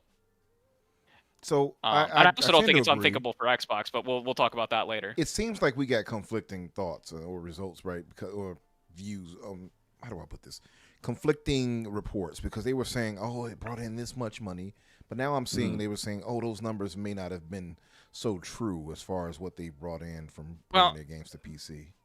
The reports were from Alley Analytics, which, like, they're not a good analytic place, and I've been telling people that for a while, and people don't listen to me when I say that. Alley Analytics is the company that predicted how many copies of a game sold on Xbox by looking at the number of reviews on the store versus reviews on other stores, without recognizing that on Xbox you can only see reviews that are in your region. So, oh wow, I don't necessarily put much faith in that. It wasn't like Circana saying things, like an actual reputable analytics company. But on the other hand, we do know that they did make a lot of money from this in general. Yeah. Like we don't know the exact amount, but we do know that they've made a healthy amount. They talk about it every time they're investors, that they make a healthy amount doing their this. last like 3 or 4 investor calls or quarterly reports or whatever the fuck, they've been like, and we made however many billion dollars by porting our shit to other platforms. So no, there's absolutely no shot that it's a situation where they weren't making their money back on it. Like that's not reality. Also, they bought a porting studio. Like what? Now, I would believe that they come out and say that while like in a vacuum it was very profitable, the loss to their platform, the loss of identity for their platform or something like that, and like how it's impacting like their ability to sell third-party games and stuff like that. I could see them saying that. I could see them saying that. And I wouldn't believe that it's true, but we know that PlayStation has a real talent of just bullshitting everything in their earnings calls to make it sound better than it is. Yeah, like the old sound of the numbers and such. Like they're real good at it. If they I mean, yeah, so like 2.37 billion, that doesn't include Bungie, is like actually pretty good for the amount of stuff that they've released. Yeah. So like shrugs. It's not like it's like 1% of like what they've made in general in that time, but it's still a large amount of money. No, I agree. I do want to read what Nerds had posted, which I thought was fairly good, a fairly logical point. He says that if they are only putting out one game a year, it's not so much that they are backing away from PC, but that they don't have much they can port anyway. Maybe the existing base is enough. You could believe that, except for the fact that they've said that it's not. Yeah, I'm also they've outright said that their base. They've specifically said that the current base was not enough. They said that in like 2019, 2018 or something. And then on top of that, like, yes, they're not putting out a lot of new games, which is its own problem, but they have 26 5 years. No, the first PS1 came out what, 94. They have 31 years of back catalog shit that a lot of that is not on other platforms. To be fair, you know, It's not even on their own. just to add to it, to be fair, that was said, I think, before Nishino took over. So maybe they've changed under him now, like they're going back. I mean, frankly, it's a bad idea. Like, the landscape is different. If we went completely walled garden, 100%, all of the different platforms again, PlayStation's not coming out the same way that they were before. You know what I mean? Yeah. Like, yes, there's the legal stuff right now that's stopping Call of Duty from being removed from PlayStation, but that's only for like a couple more years. So, and then on top, so, you know, you pull an Elder Scrolls, you're pulling Minecraft, like, how much, like, PlayStation cannot afford to not get Microsoft stuff anymore. Yeah. They simply cannot. Yeah. Yeah, They're not selling their shit on PC and not getting that 30% off of Call of Duty and all these other games every year. Nah, dude. You'd have to start making games to make up the money for that, and they're not capable of that. and listen, they're gonna sell several million copies of the Marvel games on. Sure. Like ignoring the other ones. And Wolverine was one of the ones that Jason believes is not coming to PC ever. He said that singled out Wolverine as far as he knows right now, there is no PC version to be planned. Like even like on a roadmap planned, like at all. So like those are the ones that would sell 1 billion copies on PC. Because like I could understand pulling back like the Uncharted stuff because they don't have most of the Uncharted games. Like they don't have, right? But these Marvel licensed games sell 1 billion. Like Spider-Man 1 and 2 each sold like 20 million copies each, like in total? More than that probably? I don't know the exact numbers, but I know the one Spider-Man was at least 20 million. Gray Nomad, we'll talk about that in the actual Xbox section because I want to talk about that in relation to some of the things that Asha has said and some things that have been said in the past. But like, you know, if they are pulling back, it's wild to me that like I'd be like, oh well, if it's most single player games, then like the Marvel games will still come, but the Marvel game is one of the ones that's being singled out as not ever coming. Right. At least with this new vision, and that's where it gets wild to me, because it has to be something about defensive ecosystem things. Right. In that case. But Wolverine and the Spider-Man games are the ones, in my opinion, that it makes the least sense to do that for, because we've seen the cuts that they have to send to Disney for that shit, and it's like, okay, so you're gonna cut out easily millions of extra sales on PC in order for what? To look better? And you're the ones who are constantly complaining about like, oh, we can't justify the cost, like the ballooning budgets of these games. It's those the Spider-Man games, those are the ones where you're doing it on. Yeah. And so like I look at that and I'm like, okay, if you're going down this route, 22.6 million sold. What do you have when was the last report for that number, Umbra? Let me look to make sure. Because like that's a wild number of games to be sold in general, right? Like most games are happy if they break like 5-6 million, right? Right. 22.6 million is crazy. When you're selling that many copies of a game on your own platform, and it's a licensed IP that you have to give a ton of money to another group, I would be looking at that and being like, that one's probably one of the ones that I would put everywhere. Yeah. Because Lord knows that they might eventually come and revise the license and make us stop selling it in general if we don't start putting it everywhere. So we might as well preempt that, because there will come a day where Sony can no longer sell the Marvel Spider-Man game digitally on their store. I don't know if it's 5 years from now. I don't know if it's 10 years from now. I don't know if it's 20 years from now. But that license will expire. If they want to renew that license to keep selling it, because it will keep selling, they need to be proactive about that. And one of the demands, because it's not going to be a demand from Disney to put it on Xbox, right? They're never going to say. Well, I don't know about that. They're never going to outright say Well- put it on X. They're going to say we want you to put this on We every want it on more goddamn thing platforms. you can put it on. Yeah, right. Like true. that's well, what they're because gonna say. did you see the statement? Because we don't know if everyone, we didn't talk about this because it's not really a thing that applies to us too much. But Disney recently just got new leadership, and one of the things that guy was saying was how he wanted to increase the reach of their IP to as many places as possible. Yeah. And he's not, and in that conversation, a lot of what he was talking about was video game stuff. He was talking about like mostly Fortnite for some reason, but like very much the implication was there of like, we want to do more partnerships on more platforms. I would not be surprised if they, with new leadership comes new deals. If they look at this and they're like, yeah, you sold this number on one platform. Well, why are you not putting this other places? That's why the Wolverine Why one is this makes, not on like, Switch? Yeah, that's why the Wolverine, because that will be the big question, right? Because Switch is gonna the Switch 2 can probably is like a platform that can outsell the PS5, probably will. just in general, yeah. And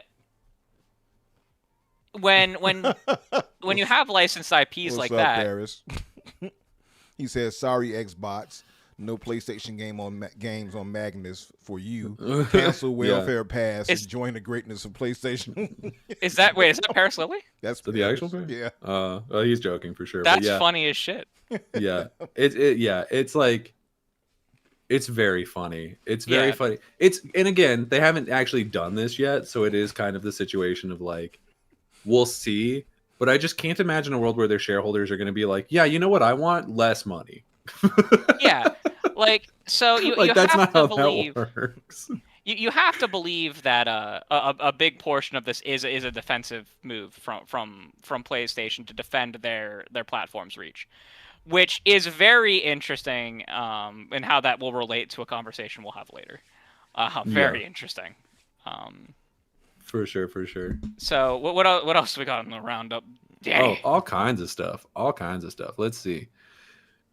What is the most fitting? Oh, well, we were talking about ports not too long ago, so here's one for Crusader to go off on. Hey, the Fire Red and Leaf Green Pokemon games are coming to Switch, very specifically not NSO, because they're like, nah, man, we know you'll spend money on this. Instead, they are, what was it, $20? They're $20 each, $19.99. They are like 40 megabytes. It is just the ROM. Yeah, it is 100%. It is exactly the thing that you would download from any ROM site. We don't know if it's going to support Pokemon Home or not, because they took that off the store. That's and very if it does support Pokemon Home, your boy is going to be buying it and playing it as soon as he gets confirmation Pokemon Home support is in. Because I know for a fact that you're buying it regardless. I don't know who you're trying to fool. So, well, here's the thing. If it doesn't support Pokemon Home, it's of no more use to me than the ROM that I made myself from the copy of the game that I own. It's genuinely, and that's me being genuine. I do that for I own every Pokemon game. I've made ROMs out of all the Pokemon games. Sure.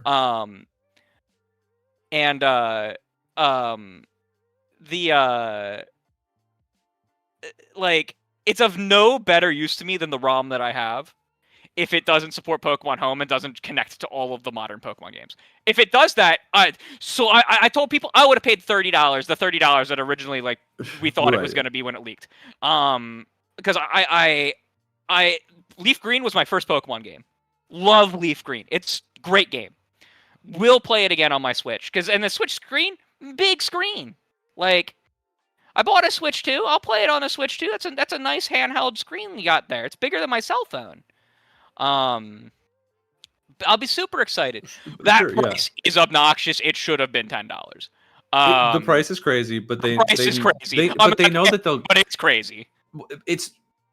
I don't think it's super crazy. Sit at that. 100%. It's the number 1 and number 2 selling game. The fact that the languages aren't all bundled into one bundle and each different language is a $20. Is that true? I didn't know that. That's very stupid. That's incredible. To be fair, why would you ever need to buy 2 different languages in the same game, correct. Like as an individual? But I will say I have had some friends that will put languages into other games, play them, and use them to help supplement learning another language. Oh, sure. Okay. So there is a reason for it, but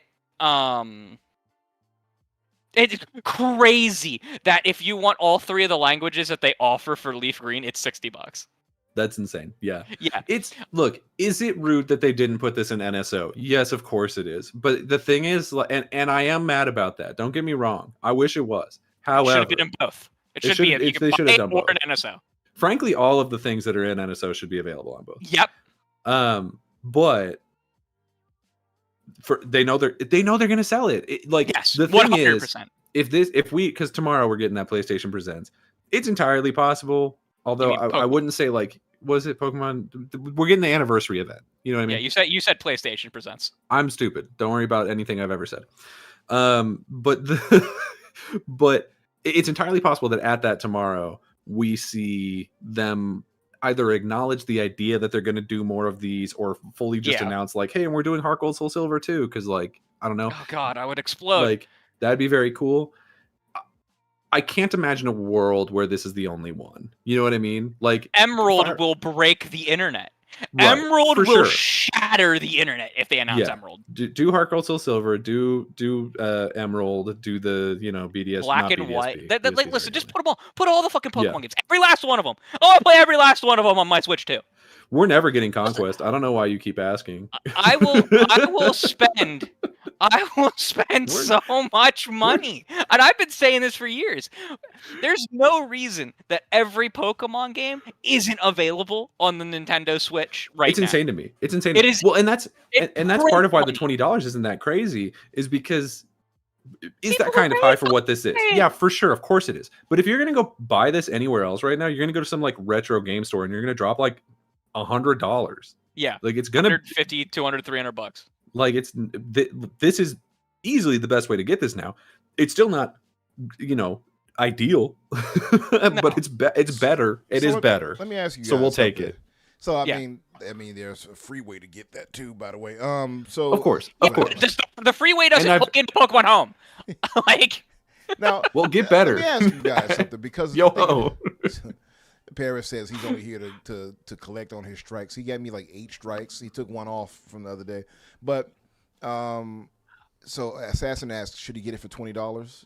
By the way, I mean, listen, if you like Pokemon games, it is Right. like a fun, like 30 to 50 to, depending on how much time you want to put into like completing the Pokedex, like 100-hour experience. Like, I would put Fire Red Leaf Green in like the top 5 of Pokemon games. Yeah, and like, it's a good game.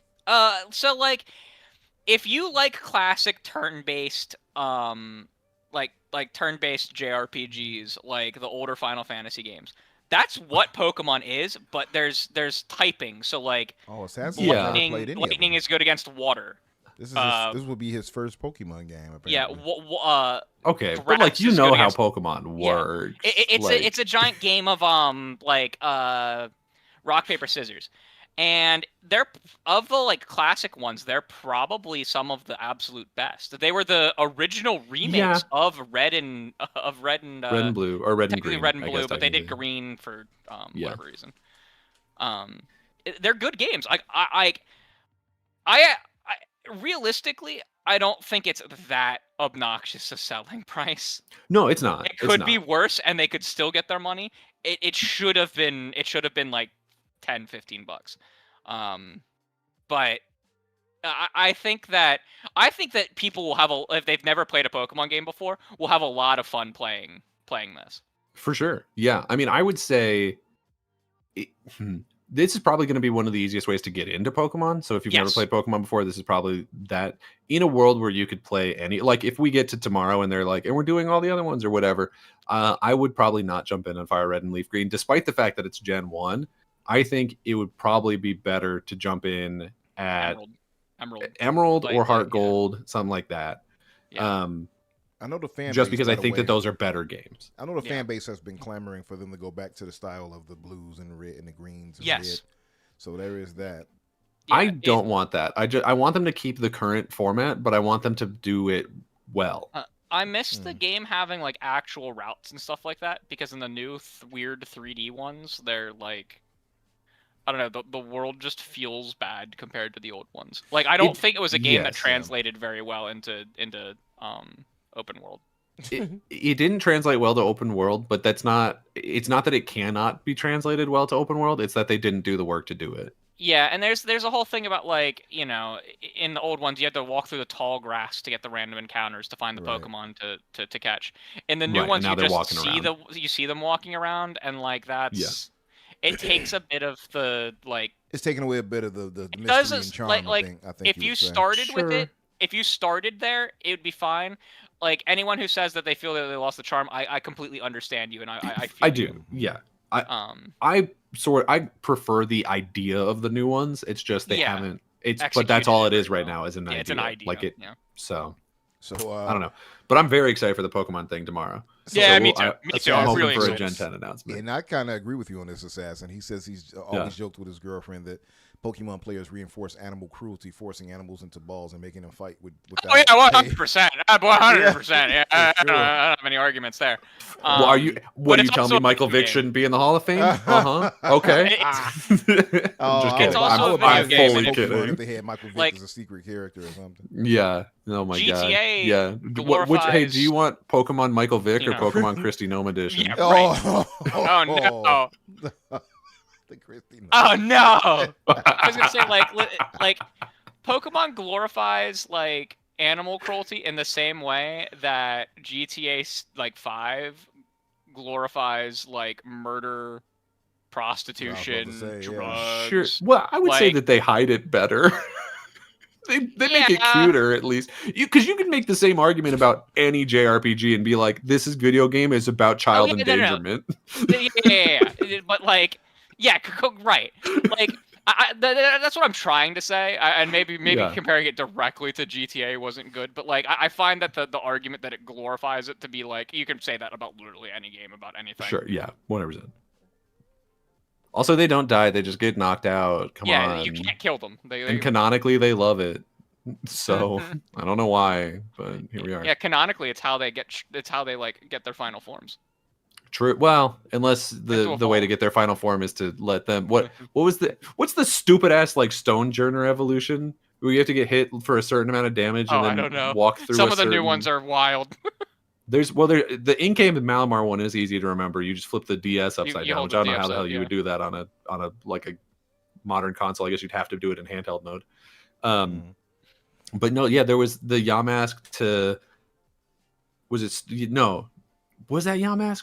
Stonejourner is a basic Pokemon. That's not an evolution. It's Yamask to Runerigus. Is that right? Maybe I don't know. The newer ones I don't know. Galarian. Yeah, it's the Galarian Cofagrigus. Yeah. That one you have to take a certain amount of damage without getting knocked out with that Pokemon. You can't heal, and then you have to walk through a very specific like stone archway or something. Yeah, there's some to get it to wild- evolve in that game. Which is like, how would you ever do that in a future game? You know what I mean? Like, how do you do that? So let's move forward, fellas. In the honor of time, I guess we had like one more major one. I think would be maybe. Yeah, can I do this? So we had a little bit of breaking news. I think that this one's of note. It's bad news. It's bad news. Here we go. There's going to be another round of layoffs across video game journalism, specifically at Eurogamer, IGN, and the other IGN-owned publications. They're staring down another one. It'll be the second wave of layoffs since the IGN parent company bought them all up in 2024. We don't have really any other information outside of that, but yeah, it looks pretty spooky. Yeah, and you saw the stuff that happened at at Video Gamer today, right? Right. Yeah. I don't know that laid that's off like their the entire same. staff.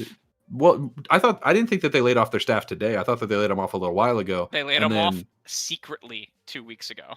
Okay, yeah. So they laid them off a bit ago, and then today or whatever, they put out a review for Resident Evil that was made with AI, which I believe brought the score down until Metacritic went in and removed it.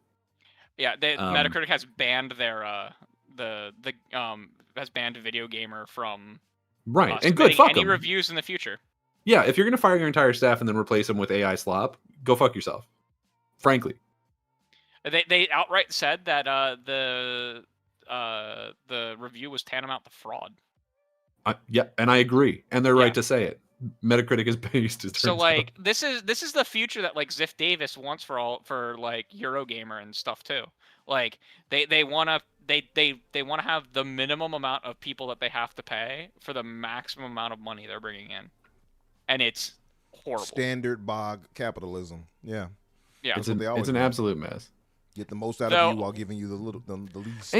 And here's the thing: what's the answer now? Like, you laid off all these people. You can't post your stuff on Metacritic Yeah, where people like get the a lot of their gamers reviews dead. from. So that's because you're not going to be able to hire people back. No one's going to go like, "Oh, they just fired their whole staff and replaced it with AI. Yeah, that's a safe place for me to go work." Like, Right. no, that's not. And they're not gonna magically get back on Metacritic. No. It's very difficult to get on, like, to be a site that actually gets on there. It takes like years. Like There's a ton of like bigger YouTube channels that I watch that give numbered reviews and are not part of Not- Metacritic. yeah, and not from a lack of trying either. They'll apply and like over and over again they'll get denied and denied and denied. I think it took Xbox era like 5 or 6 years of trying to get included. That's a good long while. Yeah, like Nick was talking about that on Twitter today when someone was going off and saying like, you know, how can Metacritic include this site? And he was like, well, because this is the first one that they've done like this. What a mess. What a mess. I have a couple other things, but did you want to jump to the sort of main event here? Yeah, let's move to the main event. So, let me shift it on over to this. Sorry for that pause. I was muted here on my soundboard for a second. All right, so here, of course, on Microsoft's website, we have Asha Sharma named EVP and CEO of Microsoft Gaming, not Xbox. And this was pointed out to me by Everborn. Shout out to Everborn. When he made sure to mention, notice it's not saying president of Xbox anymore. That was Phil's title. Now she's just EVP and CEO of Microsoft Gaming, which I'll get into a little bit in my thoughts.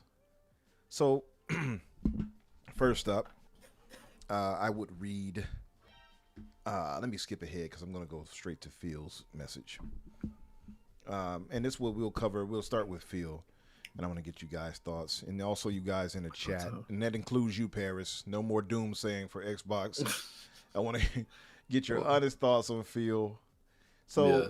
Phil Spencer's message: when I walked through Microsoft's doors as an intern in June of 1988, I could never have imagined the products I'd helped build, the players and customers we'd serve, or the extraordinary teams I'd be lucky enough to join. It's been an epic ride and truly the privilege of a lifetime.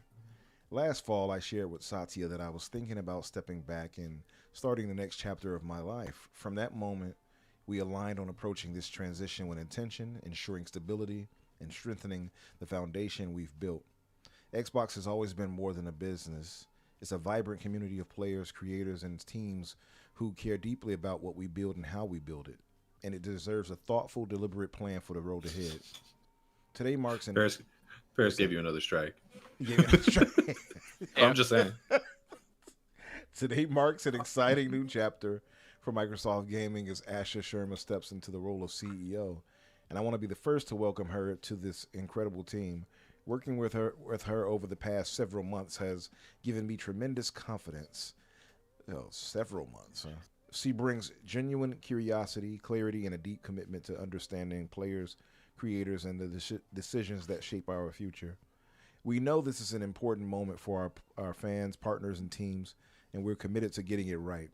I'll remain in an advisory role through the summer to support a smooth handoff. I'm also grateful for the strength of our studio's organization. Matt Booty and our studio's teams continue to build an incredible portfolio, and I have full confidence in the leadership and creative momentum across our global studios. I want to congratulate Matt on his promotion to EVP and Chief Content Officer.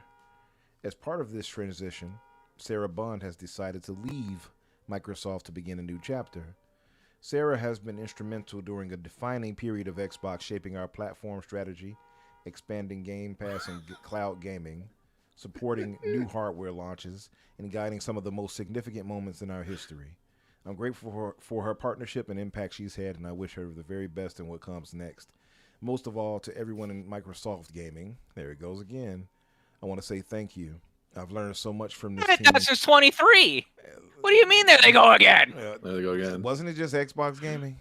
No, It's since been since Microsoft for a since minute. Activision Blizzard, it's been Microsoft Gaming. Oh, that's Yeah. what they did it for. Oh. Yeah, Sarah was in charge of Xbox. Sarah was and So I guess Matt is now like Xbox something. I don't know. except they eliminated her position, and he's Yeah. now the chief He's of like- content for Xbox. Yeah, they he's got like rid of kind that of in position. her job, but not really. Yeah. Yeah, so. Yeah. Yep. But 'Cause- no, Phil Spencer was named CEO of Microsoft Gaming in October of 23. Okay, and that's when Sarah was moved to president. Yeah, so that's when she was made president of Xbox. Yeah. No, so Matt is vice president. So he has like Danny was saying, yeah, he's somewhat of her job, right? Yeah. Yes. Yeah, he's like kind of in that. Realistically, he's going to be doing a lot of the same stuff that she was probably. They're probably splitting the roles. But um, yeah, between more people that they haven't named. So okay. Yeah. So I was confused. I'm like, okay, so Microsoft Gaming, I thought, you know what it is? I confused the messaging from what everyone was pointing out. He was saying they got rid of the president role. Yes. In general, that's Correct. what he was saying. yeah, Yeah. they restructured the leadership a little bit. Yeah, Right. so the division within Microsoft is called Microsoft Gaming because they didn't want to put Activision Blizzard directly under the Xbox subsidiary. They basically put it next to it. And that was a structural thing, so that like You know what? that was a weird structural thing for the purposes of This is funny. the acquisition. I remember all of this now. It's starting to come back to me, but Yeah. my memory is so terrible sometimes. I forget about I'm it. pretty sure we've had this exact We have had conversation this on conversation this show before. Yeah. And Also, I'm I pretty sure remember- we'll have it again. I remember Clobril. It probably will because my memory is. Yep. I remember Clobril's even Yeah. his image about it showing the Microsoft Yeah. Gaming. Yeah, now it's coming back to me. Okay. And like technically, I think Bethesda also, when they restructured it to Microsoft Gaming, Bethesda is technically also like adjacent to vertical. Xbox now. Mhm. So yeah, separate vertical. Is the Bethesda Xbox games and Activision were like Yeah. there was a graphic for it that I don't know if they put it out or it was like a Clobril thing or something. Yeah. But they were like separate verticals that were all underneath Matt Booty. Yeah. Yeah. So just to wrap it up with this, he says, I want to say thank you to, I've learned so much from this team and community growing alongside you and being continually inspired by the creativity, courage, and care you bring to players, creators, and to one another every day. I'm incredibly proud of what we've built together over the last 25 years, and I have complete confidence in all of you and the opportunities ahead. I will be cheering you on in this next chapter of Xbox's proudest, as Xbox's proudest fan and player, Phil, Xbox Live P3. So, what are you guys' thoughts on Phil retiring? I mean, it's been fairly well known that would happen. Obviously, I had heard rumors of it since earlier last year that he would retire last year. Yeah. I mean, the rumors have been swirling for even before Yeah. that. Like we've been hearing that he was going to retire for a couple of years now. The timing for me is a surprise. I was talking same. to Crusader about this before.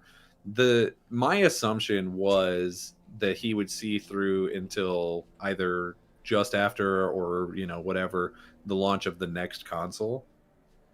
But I think there's a strong possibility that got changed because of like internal delays of some kind, where it's like, okay, well, we're not going to launch the next Xbox for another year or whatever. And he's like, I bought a ticket to Baja or whatever. Like I gotta go. I think that there's also something to be said about like I think that's probably the number one reason, but there's also the possibility that he's like, we're launching this new thing. It's like new generation, new entire idea with this PC thing coming into it. Maybe it should also have a new face at the head of it. And we should just be like, okay, this was the first 25 years. I was here for that. That was my baby. And now this is the next 25 years. And That's her where I and am, Matt Danny. and these other things. That's where I am. So I think that that's probably more likely. There's been these rumors going around that it's like, oh, he was forced out. This was unplanned. I think the timing changed, and we know for a fact it changed a couple of days because IGN was going to leak it. Yeah. And I Or think Windows maybe- Central. Windows Central was Or also Windows Central, getting that yeah. story going. But fortunately, Jess was on an airplane, so he couldn't do it. Yeah. R.I.P. Bozo. But the so I do think it got moved a little bit, but it's like this. I've seen people comparing it to like some of the PlayStation, people getting forced out, and I'm like, I don't know how you can compare that. Like Sean Layden got a tweet, and this is a whole press release. We already know who all the next leadership is. We've changed leadership structure to account for certain changes. We have a whole like goodbye event. We've already set up these interviews. Like everyone involved has put out a statement. It is night and day difference. Like, was this the exact day that they were planning on doing this? Probably not. But the idea that he was forced out or like forced to retire or this wasn't planned is to me absolutely insane. I cannot foresee a world in which they did that. Especially considering that he's staying on for all these extra months in an advisory role. Like that's not something that you're like, hey, you're fired, but I need you to help clean up before you go. Like that's not how that works. Before you go, can you do this for? I think it wasn't so much that he was forced out. I think they may have come to him and said, hey, we want to move this direction now, and get her in position before 25th anniversary, whatever, or the summer showcase, etc. Sure. Yeah, it's entirely possible that there was a conversation about like moving the date around, but I am confident that the idea of retiring in a similar window was Phil's idea. Yeah, because he's worked for the company for 40 years. Let the man retire. I genuinely think that he is being honest when he said he approached Satya about that he wanted to plan out his retirement in the fall. And the conclusion came to that he either needed to do it before the 25th anniversary or after the launch of the hardware. Right. And I have a feeling my man wanted to get out sooner rather than later. He had a plane ticket and he had to go. Like if I had the position that he had and I've been working for 38 years, I would be looking to get out too. Especially since that job has to be hella stressful right now. For sure. Like, no hella stressful, because, like, the division is struggling. There's no denying the division is struggling. And so, I think that he genuinely wanted to retire, and he can't do it immediately following the 25th anniversary. People will freak out. Right. I mean, they're going to freak out regardless, because any piece of news that's, like, even fractionally negative to Xbox is, like, guess it's the end of the world. Yeah. To collect 2 of every animal and build an ark, motherfucker. So I got a question. Here we go. Besides this breakdown of that, what are you guys' thoughts of Phil in general as far as what he's done for the brand, or maybe you have some shade to throw his way? What's your thoughts? So I talked to Dan. Let me go first, Danny. Because yours is going to be more negative. No, it's not negative. It's not negative, but it's more negative. It's more negative. It's not negative, more. I think Phil did a very good job up through until probably 2018. I think he did an excellent job with everything that he's done at the company, moving up from being an engineer to leading the org and really getting it through those really, really bad years of the Xbox One, like the really bad years. I think as they started to grow and acquire studios, especially when they bought Bethesda, but even before Bethesda, when they like tripled the size of the studio group in like one summer, when they bought like everyone when they bought like Playground and Double Fine and all of those studios, I think that the fact that Phil has no business background besides what he has learned on the job, I think the organization grew too big for him to truly handle. And I think as they kept buying more, especially once they bought Bethesda and then following Bethesda, because the problem started to arise really when they bought Bethesda, because like Redfall was allowed to release. Right. Yeah. It became a situation where it was very clear that like, because they were growing so fast, they were not capable of keeping up like oversight on all of these things. And then, especially, again, following Activision, I truly think that he is probably out of his depth because it is such a large organization to manage, and he does not have a business management background. His background is some form of engineering. I'm pretty sure wasn't he a hardware engineer originally? Maybe. I think like electrical engineering. Shit, I don't know. I'll look it up. I don't know, and I think he did a really good job leading the division when it was smaller, but it's like 3 times the size that it ever was. Like, Activision itself, I think, doubled their size when they bought Activision. Oh, so, like, yeah, it was. I mean, huge. So, like, you have to imagine that, like, you know, I think towards the end, and like especially after the March 2024 fiasco where they held that roundtable, and then he just stopped communicating with like anyone anymore. He kind of became a recluse. That's where like I started to have this problem with the brand, where like I constantly felt negative about it. Even when there was kind of cool, good news, like a game came out that was good, I was still feeling negative about the brand because, like, he and Sarah would say things, and they said things during that March interview, and like within like 6 months, like half of it wasn't true anymore. Like, it wasn't just 4 games. The dam that we were told wasn't gonna burst did burst. And ultimately it just became like I don't know what to think about the brand anymore. Yeah, and kind of where I'm at with it a little bit. Yeah, honest. and now, because we have someone that I literally don't know how to place what she's going to do. Like, genuinely, there's so many different directions that, like, you look at her background and everything. I'm, like, feeling... I don't want to say better, because it's not better. It's not good. But it's, like, slightly more optimistic, because I don't have that... There's not that long shade of, like, this is the person who's run it for forever, and they're running it into the ground, and it doesn't feel like there's hope that anything will change. Well, now they've literally, like, changed the leadership to someone I don't know their background in at all. Like, I can look at, like, what she's done at other companies and at Microsoft, and I can be like, okay, but, like, I don't know. And so that's where I'm feeling a little bit elated that Phil's gone, almost. Like, I think Phil did his job, and he did it well for a time, and I think it is his time to move on. And someone else, like, perhaps they should have gotten someone with a business background who's done stuff in games. Like, that can be argued all you want, and I would be okay with the argument. But sure. I think they But I'd like to see that needed... person making that argument. Name that person. Yes, I also would too. Because good luck. Besides, like, Reggie, who's not going to come back to lead another Absolutely company. not. I don't know that I could name one. But I think it was Phil's time to move on. Like, truly, I think that his ability to run the division has run its course. It is time for him to retire and enjoy the rest of his life, and let some younger blood that has some business background take a crack at fixing what I don't know that can be fixed. Yeah. Nah, you can be more positive, Danny.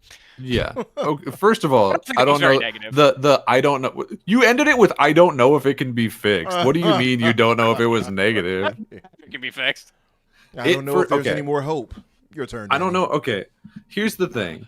Can it be fixed? No, because it's not broken. They've made some bad decisions, but the brand is still fine. Like, they're putting out these games. People know it. It's being talked about so much. You could say yes because of negative reasons, but it's out here making money. They're putting out games. They're reaching new people. They keep bragging about this player base of like 500 million active users. Like, they're doing things.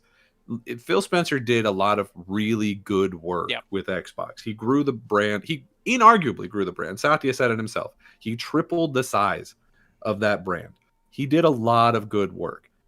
Were there missteps along the way? Yeah, dude, he worked there for 38 years. You think every single thing he does is going to be a knockout? No, of course not. There were some things that people point out a lot where he said one thing and then ended up doing another. Yeah, man, guess what? That's business. Like, I don't know how to tell you this. A lot of the time when people are saying one thing, it is the plan on that day, and then the next day it's a different thing. And I understand holding him accountable for that, but I think to claim that Phil Spencer's legacy with Xbox is anything other than like a glowing achievement would be insane. The man took over after one of the most catastrophic launches in the video game industry, and he grew the thing into the biggest publisher in video games. They make so much money. Like, Are they high in public opinion? No. And you know who cares about public opinion? Literally just us. Literally just us. The company functionally is fine.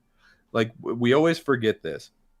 Yeah, they're losing hardware. Like, they're not selling as much hardware as they were a year before or 2 years before. And that's bad, for sure. We're losing in some places of, like, losing money here, losing money there.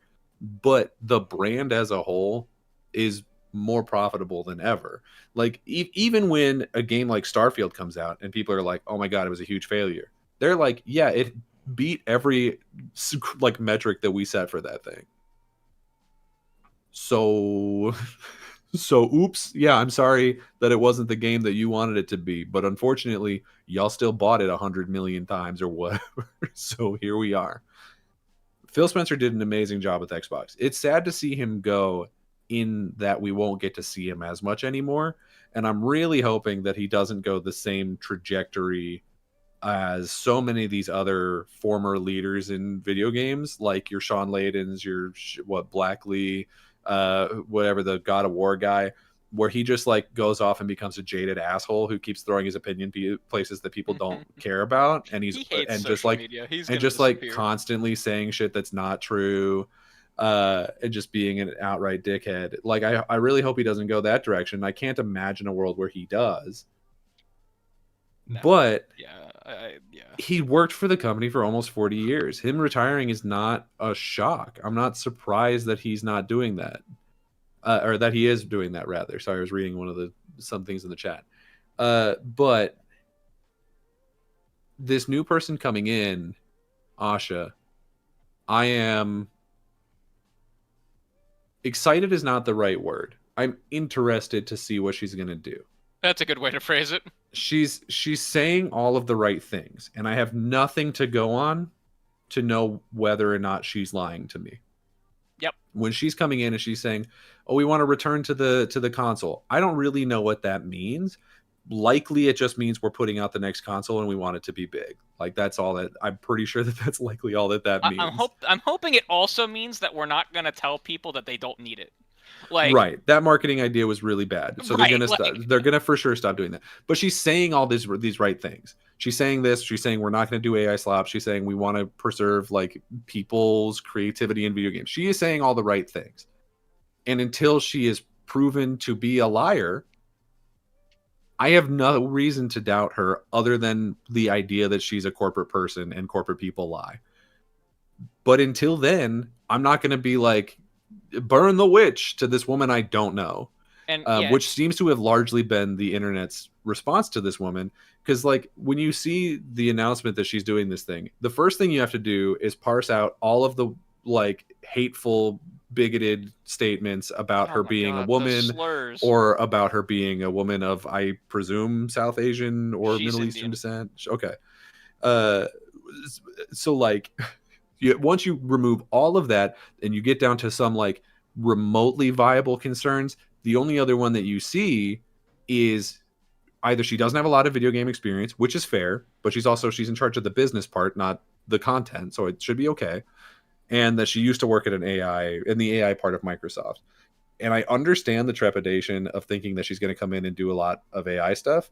She has specifically said that she's not going to, and I understand that words mean nothing in corporate speak, but I would also point you to the recent happenings of Microsoft shareholders devaluing the company $500 billion, just about. It was like, what, $440 billion, because they were not seeing a return on investment on their AI push. You don't have to trust that Satya and Asha and Matt Booty are going to do the right thing out of the goodness of their hearts. You just have to trust that they're going to do the things that the shareholders are asking them to do, which is pretty much their whole job. So did we read Satya's message that's up on the screen? So let me read this a bit. I was gonna say, did we do that? I didn't want to interrupt Danny if he wasn't done. I just wasn't sure if we had read what's up on the screen. No. Oh, Danny, did you have more to add to it? Because you said. I mean, I've got 100 things to say about this. In conclusion, for now. Time too, because in conclusion, for now, it's sad to see Phil go. I think that he is an absolute legend in the industry that never got the flowers that he deserved because he was working for the company that most people seem to just hate on sight with no facts or reason or logic for doing so. And that sucks ass. So that is sad to see him go in that regard, but also like he deserves it. He should go get his break. He like, you know, he 100%. Deserves that. And this new lady coming in, I'm willing to give her a chance. She's coming in saying all the right things. She has a background in business and building brands, which is what we need to do at Xbox right now. So she has the experience that we need her to do. Sure, she's not the biggest gamer in the world. That's probably fine. But until she turns out to be a liar, I'm not going to call her one. So my thing on Phil, and I'll give a quick breakdown of what he's done. Since 1988 to 94, he was an intern and developer. In 1990s and to the 2000s, he was a product unit manager, and he led the development for Microsoft Money, served as general manager for consumer products, including Microsoft Works and Picture It. In the early 2000s, he was Microsoft Game Studios EMEA, which he worked with European developers and managed studios such as Lionhead and Rare, which Assassin pointed out in the chat. And then, of course, he was named corporate VP of Microsoft in 2009 to 2014, and he stayed there until now. So, and he switched titles, of course, but yeah, to CEO. But so Phil's got a long time he's been with Microsoft, man. And for me, he's had his ups and downs. I've always been a big fan of Phil. I think he seems like a good dude, and he's not made all the correct moves, but nobody can. I think the thing that I will miss about him, and I feel like, and the reason I have such doubt for Sharma coming in is because part one is that Phil, he is a true gamer, right? And I'm not saying she needs to be, but Phil, because he's a true gamer and he wants the best for the division, he has a perspective that looks at these things as a gamer. I don't think Sharma is going to look at that way. I think she's going to come in with Satya's vision and try to adhere to what he's talking about largely. And I think Phil why do you respect Sarah then? Yeah, but I'll get to that in a moment. Okay. So to that point, even to that point to what you mentioned with Sarah, Phil is the only one who actually mentioned her. Yep. Everybody's made points about that and pointed that out, and it's very clear. Even when I first saw it, I was like, that's odd. Well, and her post wasn't even included on the blog. It still isn't to this day. It's only on LinkedIn. See, that's shady. There has to be some kind of bad blood. Oh, we got. I don't know who's responsible for what. There has to be. It's got to be something. Sarah may have given Satya the old telling off, and then got out of there. And she wasn't in the goodbye either, where they handed everything off. She wasn't there. I mean, I wouldn't have shown up either after that, but like, hell yay. Or like when she gave her closing or her message rather, saying, congratulating she was there, Paris said she was there. She wasn't photoed in like any of the major photos. It was like they were trying to minimize her. Yeah. Because, like, the fact that Paris has to tell me she was there, and, like, I saw everyone else. But there's so much of this where it's like, and I wish it wasn't this way. Look, I watch enough reality TV that I don't need to project it onto other shit. Sure. So, like, me watching a corporate interaction with people at an event is like, there's 100 different reasons why she either wouldn't be in those pictures. Was she busy? Was she not there? I don't know. I mean, Paris is saying she was there, so I guess she was there. But like the real world doesn't work like the television program The Real World. You know what I mean? Mm-hmm. Like, we want to project all of this like, oh, she was she's being scapegoated for this thing, and it's all her fault, and like it's all these straw man arguments where it's like, we don't know that. These are real human beings. They're not characters on The Traitors or The Real World. Like, I think it's so irresponsible that I've seen 500 articles come out of the last couple of days that are like, this person's getting screwed, and this person doesn't deserve their job, and this person got forced out of their job. And it's like, what does that have to do with, first of all, what does that have to do with anything? Yeah, I think that I think the only reason that I even would have noticed it in the first place was because of Tom's article. Yeah, Tom's article was what led the way. Yeah, I mean, also that's too, like the Satya not even mentioning her is, I think, led the way first started off. Everybody saw it and was like, "That's very odd, almost unprofessional not to even mention her."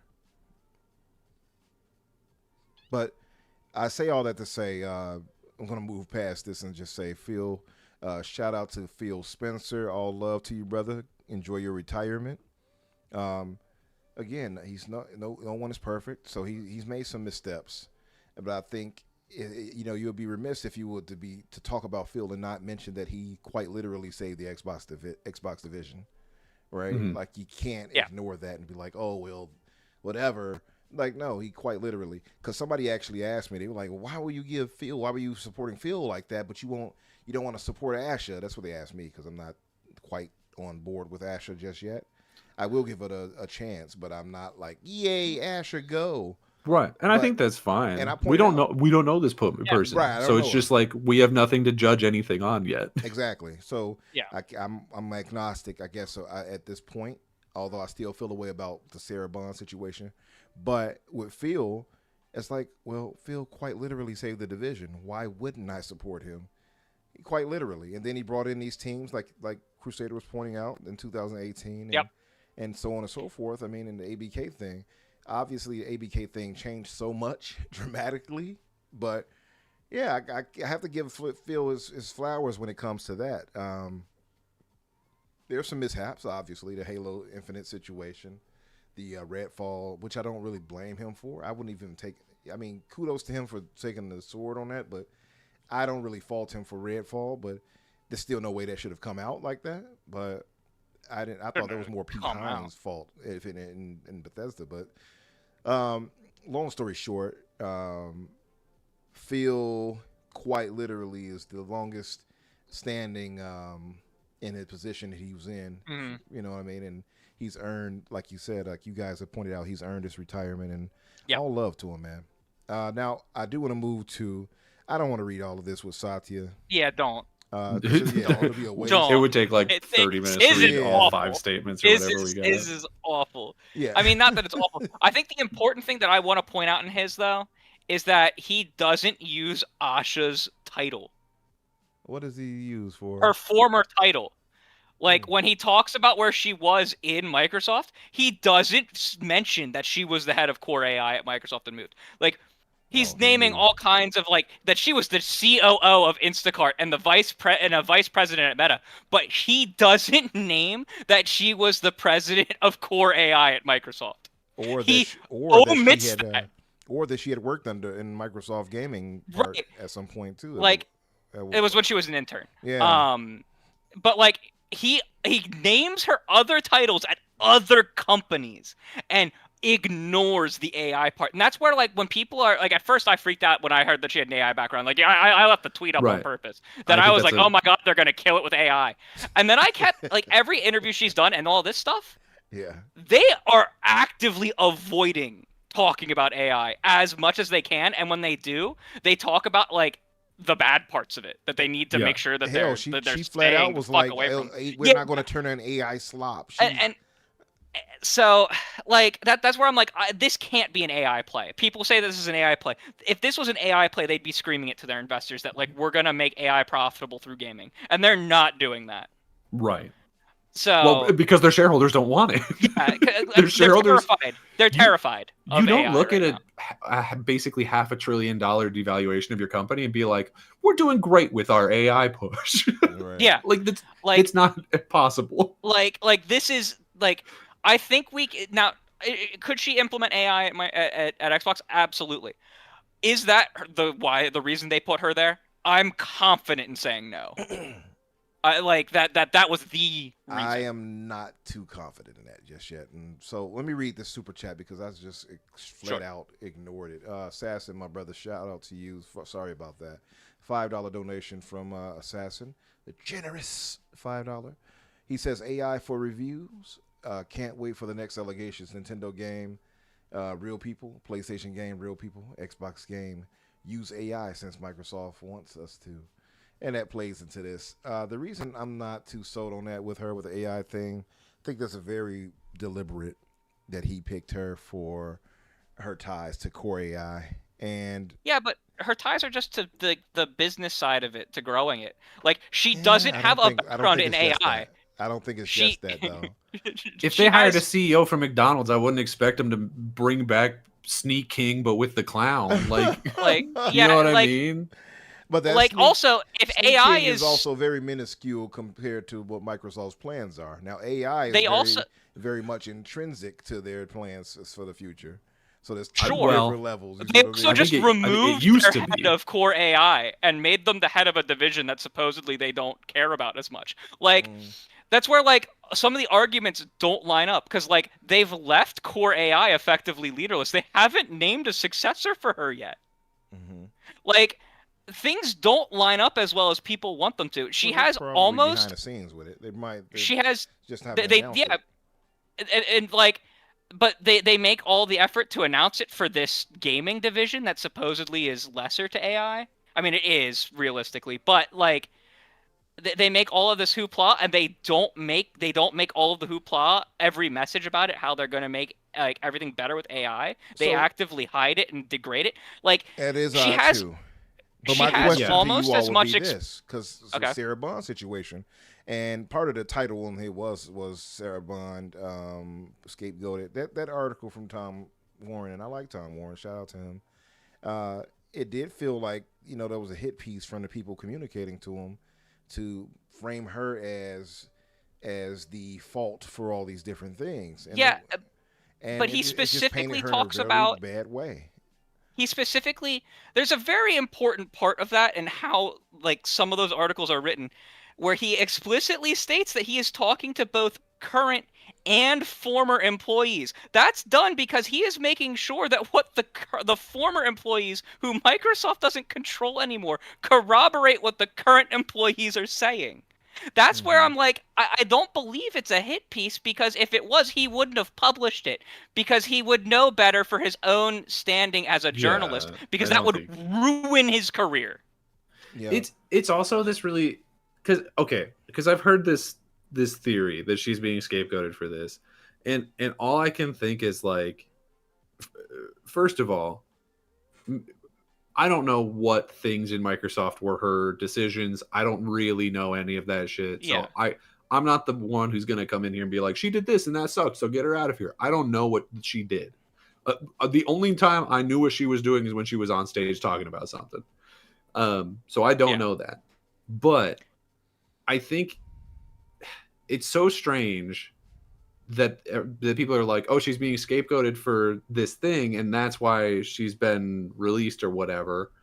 And it's like, sorry, that's a wrestling thing. That's fired, I guess. We've closed out her contract early or whatever WWE always says. Best wishes on their future endeavors. I think it's very strange that like I've never heard anything internal, like I've never seen any things from them being like, oh, this thing was terrible, and that like I'm not seeing any claims from Microsoft that she was even remotely bad at her job. But that's part of the only place that I've seen people claiming that is in these articles where they're like, she's being scapegoated for this problem, and it's like, who's scapegoating her for this problem? Because it's not Microsoft. They're not saying shit. Well, that's part of the point. So the people he's speaking to, former and current, are saying, yeah, she did this initiative and it didn't work. We didn't like it, and also it was her way or the highway, and all these other things. And that doesn't necessarily mean that's a bad thing if she's saying you're going to have to be a part of what my vision is.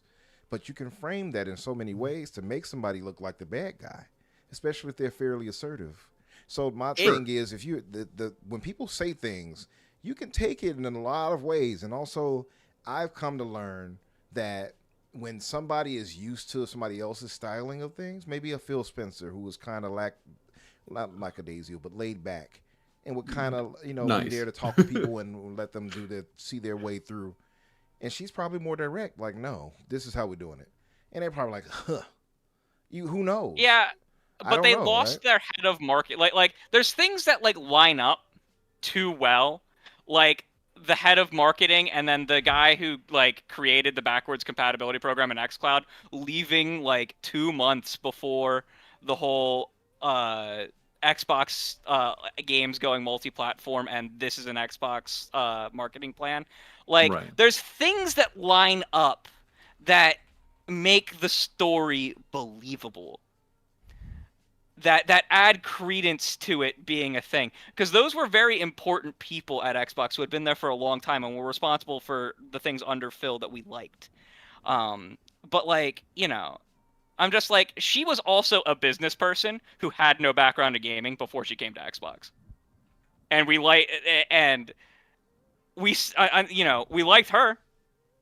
We did. You know, everyone We likes do. her. I still like her. background. So She didn't play any games. She never showed people that she played games. yeah, and I don't care about the gaming part as far as I don't think they need to have that for that. My question though would be, and this is why I said it doesn't make sense, doesn't add up. And so one, that article does feel hit pissy. It does feel hit piece-ish to me. And I've seen others say it. It's not a unique thought. Like many people are seeing this and thinking like, no, I just because again, there has not been any thought Right. of negativity on her job. But to add to that, a very unceremonious exit with Satya not mentioning her at all. That doesn't happen like that. There is something there behind there's the scenes. bad blood between them. There's for sure. Something. Something happened. And I'll add this. Her, you know, where she had to cover herself and say, "Oh, I was, you know, showing Asha the ropes for the past month and all." She wasn't doing that, and I wouldn't train my person that's replacing me either. No, to hell with you. I'm not doing that because we all knew she was being.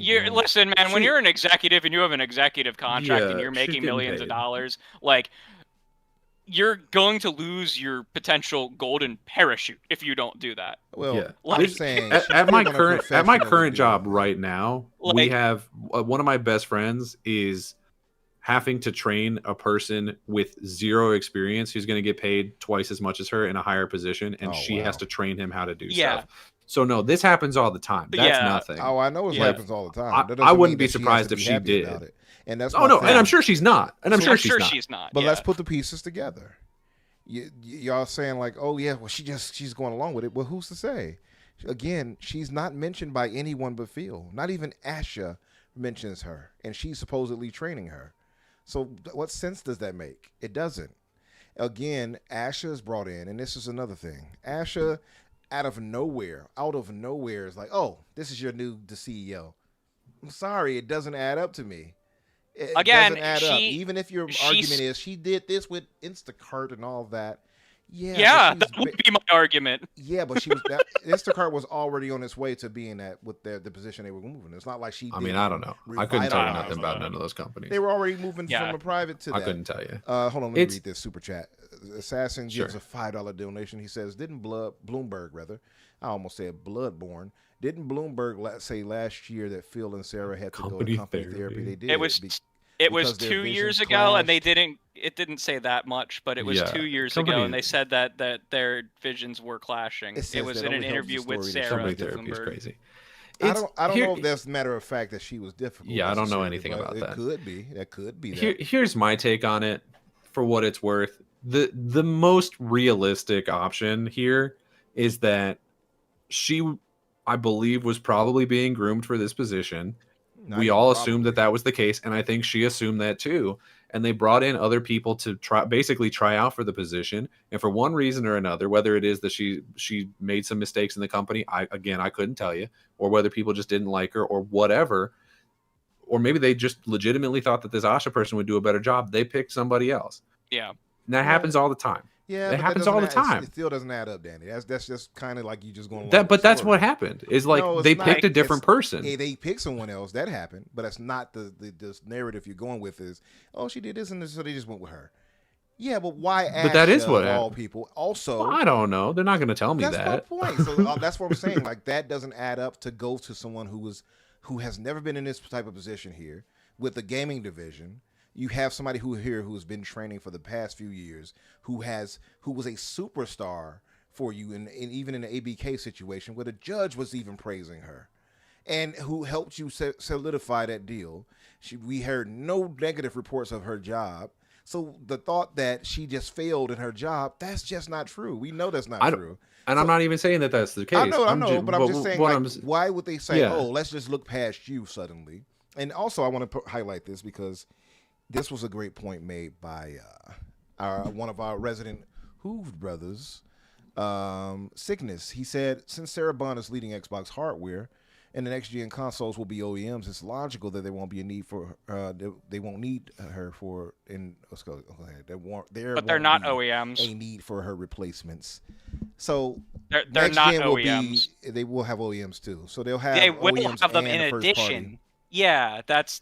But I there's get his absolutely a point. need for her position. I get his point though, because if Sure, you're saying sure. next gen will be the final Xbox, which many of us believe it would be, and No, OEMs that's may not be the gonna happen. future.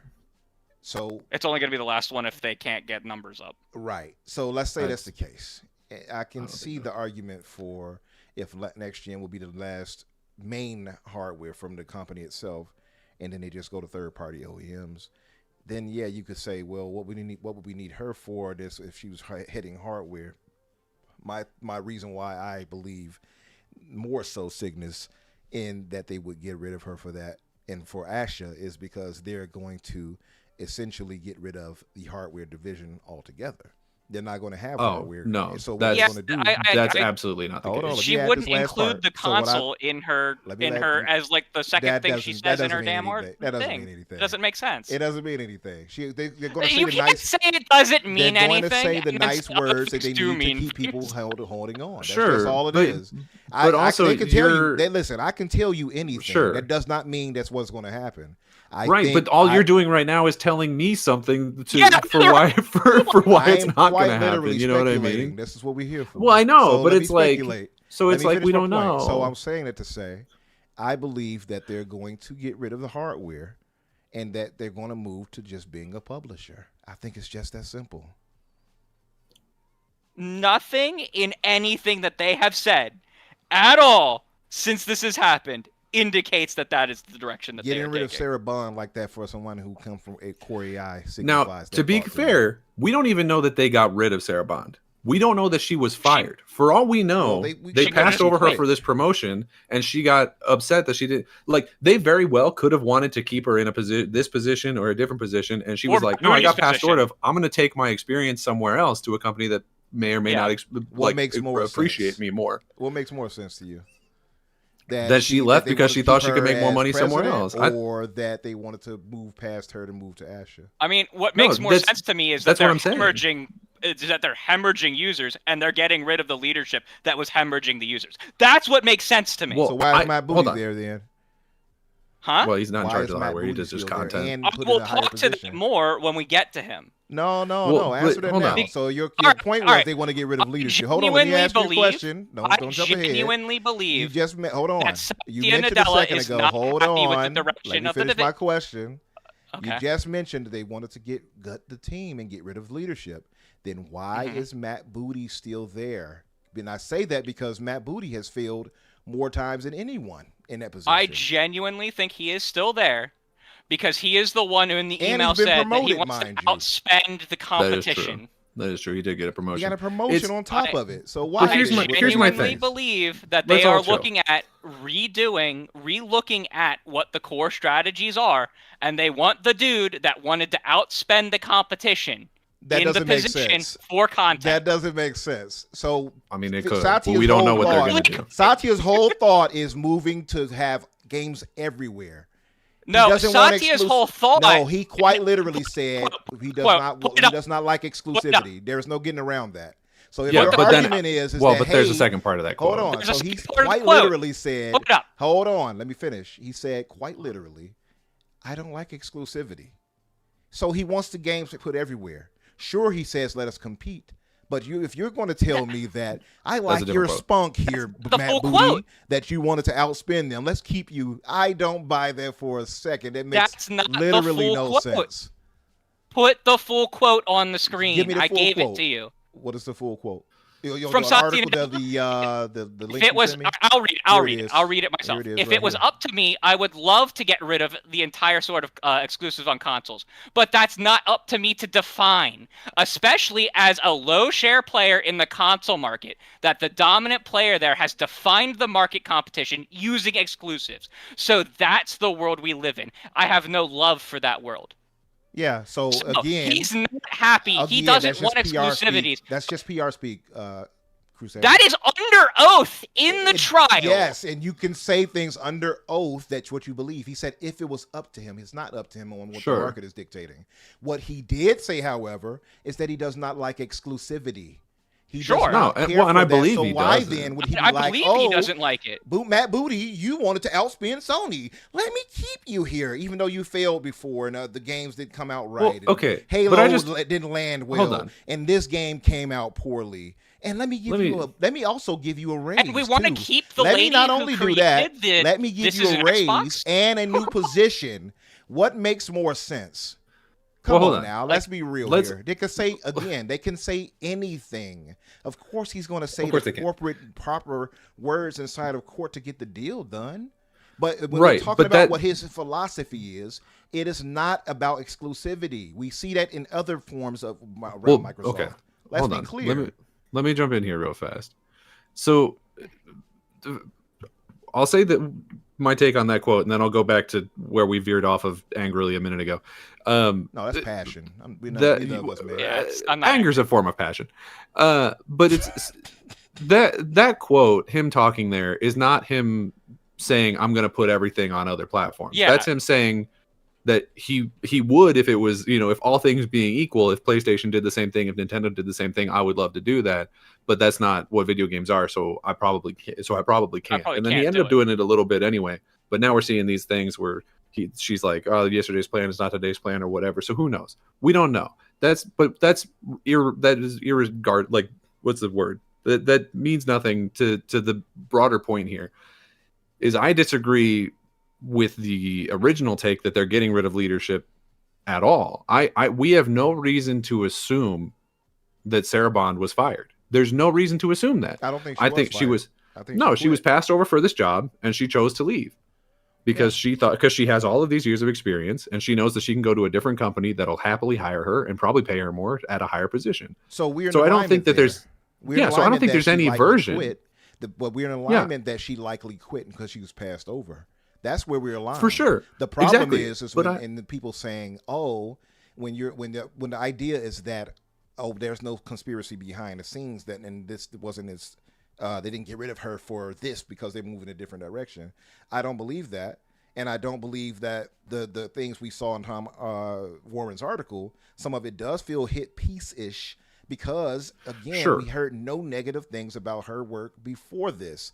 All of a sudden now she's a I heard problem. nothing about I her work agree. before Now all this. of But a sudden that she was behind the scenes, that she was a demon. I don't buy Sure, that. I do want to sort of acknowledge that as a separate conversation though, because this is Tom Warren talking to people. Does he say what position those people are in? No. We don't know. It could have been the guy who changes the trash and the guy who cleans the windows who were like, "Yeah, I didn't like her Or- because she got mad." Like, we don't know. Or it could have been It could be passed down nothing. from people in Microsoft to say, "Hey, It this is could. what we want you to put out." No, Tom Warren wouldn't do that. How That do would we know what absolutely he wouldn't do. No. If that was discovered, The Verge could lose their ability to If. publish stories. Like that is a massive ethical and potentially a crime with the SEC. If Okay, he's that discovered. did not happen. If I he's discovered, I don't know what. guarantee Listen, that I did don't not happen. vouch for anybody to say, "Oh, this didn't do that, they didn't do that," and this is their reasoning. They didn't Right. believe that. I don't know what anybody does. Now, this is just Oh, speculation. yeah, I like but- Tom Warren, so I'm not going to say he did do that. So that's just me being nice. But I don't. The thought that they didn't Right, do that. You don't know okay. what this person did. No, but it's so much less likely. You know what I mean? Like, Why Again, would like, he this risk is his the real career world. for Microsoft? it's not It like depends on the bag like- they're paying. But my Oh, thing, I and that's speculation. I want to make Okay. sure It's- that it's it- clear. This is sure, not me saying sure. that's the case. But it's just like the most likely scenario is, for whatever reason, they picked somebody else for this job, and then Sarah left to go do something else because she thought she could make more money, and that's the end of the conversation. All this other stuff Well, about that's the maybe some of nice her end coworkers. it. That's the But nice end. that's the most realistic version. Is that I that don't is think that's the most at the end of the realistic, conversation? That's what happened. No, Whether or I don't think not that's, some I think people that's that the bare at- bones of it. I think if you're whether or saying not they gave her the Tom, position and she left, sure, we agree there. that's the what bare happened. bones. We saw that happen. Yeah, that's the bare bones of So, it. We're in like- agreement there. But if you're talking about further beyond, like why did this happen? Why did they pass her over for that? That's when you get into more of the nitty gritty. Now, again, But we'll never know why they passed her over. Well, maybe. Unless we get might like a find real out. I wouldn't say never investigative say thing never. from. Yeah, Yeah, 'cause unless maybe we we get a might real get that tell-all investigative thing book from her in the future. I Schreier. don't know. What Sure, were you saying, okay, Crusader? but Go ahead, like- Crusader. But the Tom Warren article and stuff where he's like, oh, a couple employees didn't like her or whatever, they thought that this initiative was bad. Everyone in that company is going to have different opinions about different things.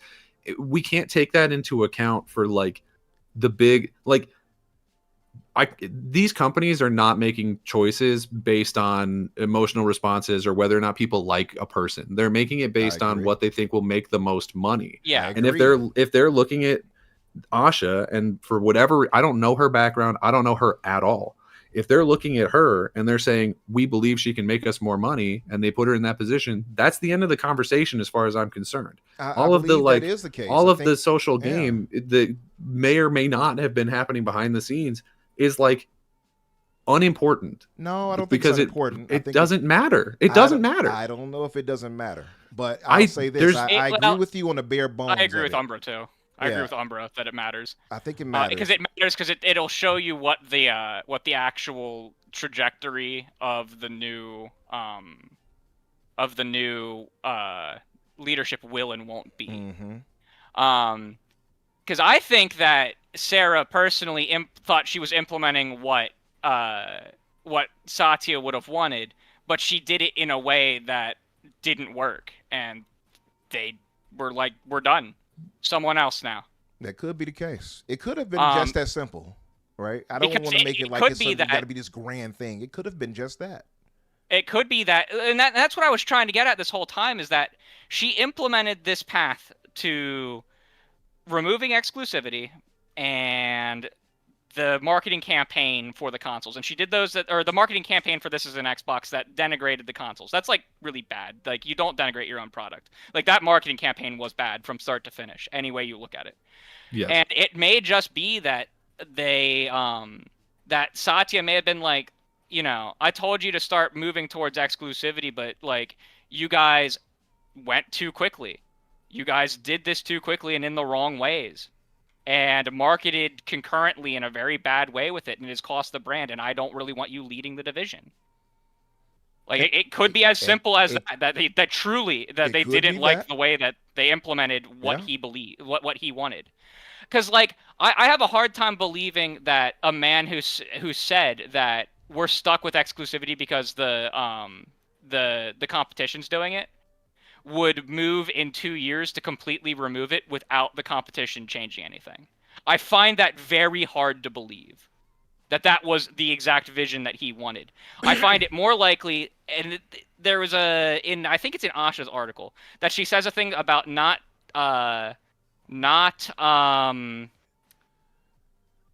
basically doing things that would benefit the short-term gains. Right. And that is what the division has been doing for the last 2 years, is stuff that very much benefits short-term gains. How rapidly they did everything.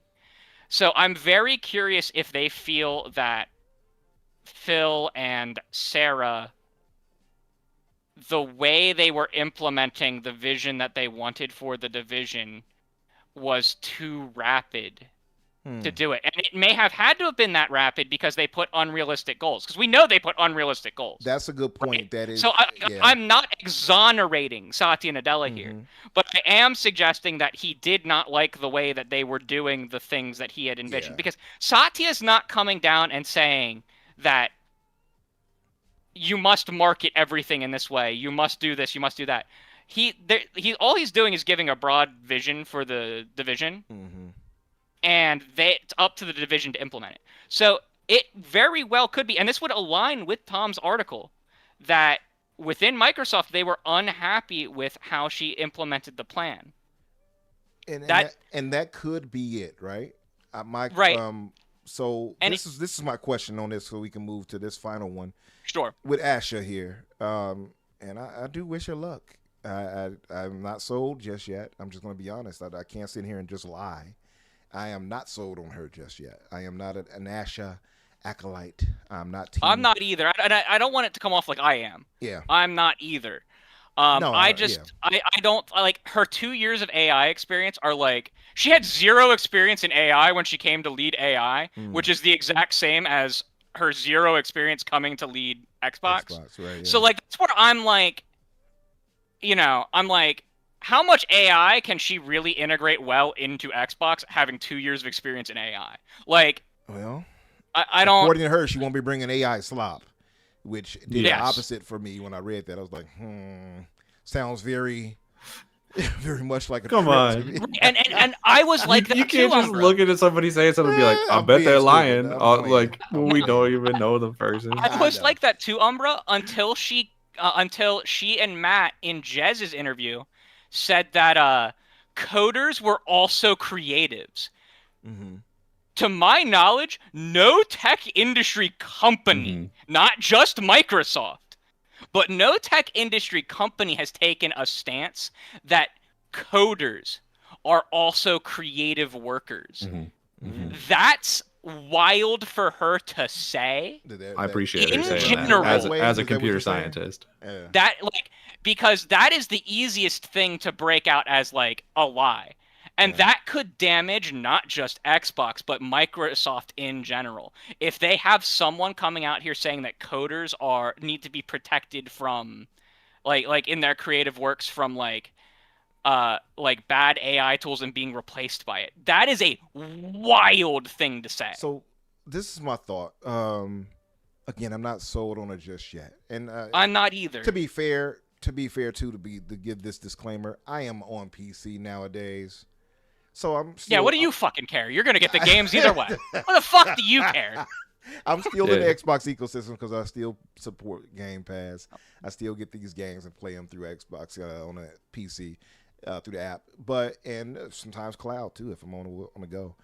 So I'm very much still in the ecosystem. I still prefer achievements. I still prefer the controller.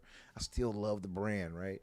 But I have this worry, man, that I'm telling you, I think they're going to kill off hardware, which makes sense where they're headed. And That's just not gonna move happen. to publishing. I'm telling you. It might not be this next gen. I think maybe after that. I can guarantee the next hardware is coming out at this point. If it's this not, current one for sure. Magnus if is it's coming, not, right? that would be crazy. Much man. to Paris' chagrin, Magnus is still dropping. You heard that, Paris? Yeah, that's absolutely coming out. There's no Yeah, there's not no going to get way. out of hardware as long as there is a desire for hardware at all.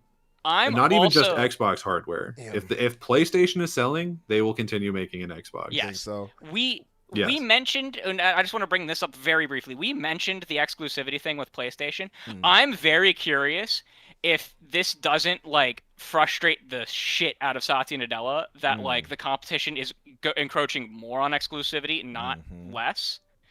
And like, because like they have to know this internally before us.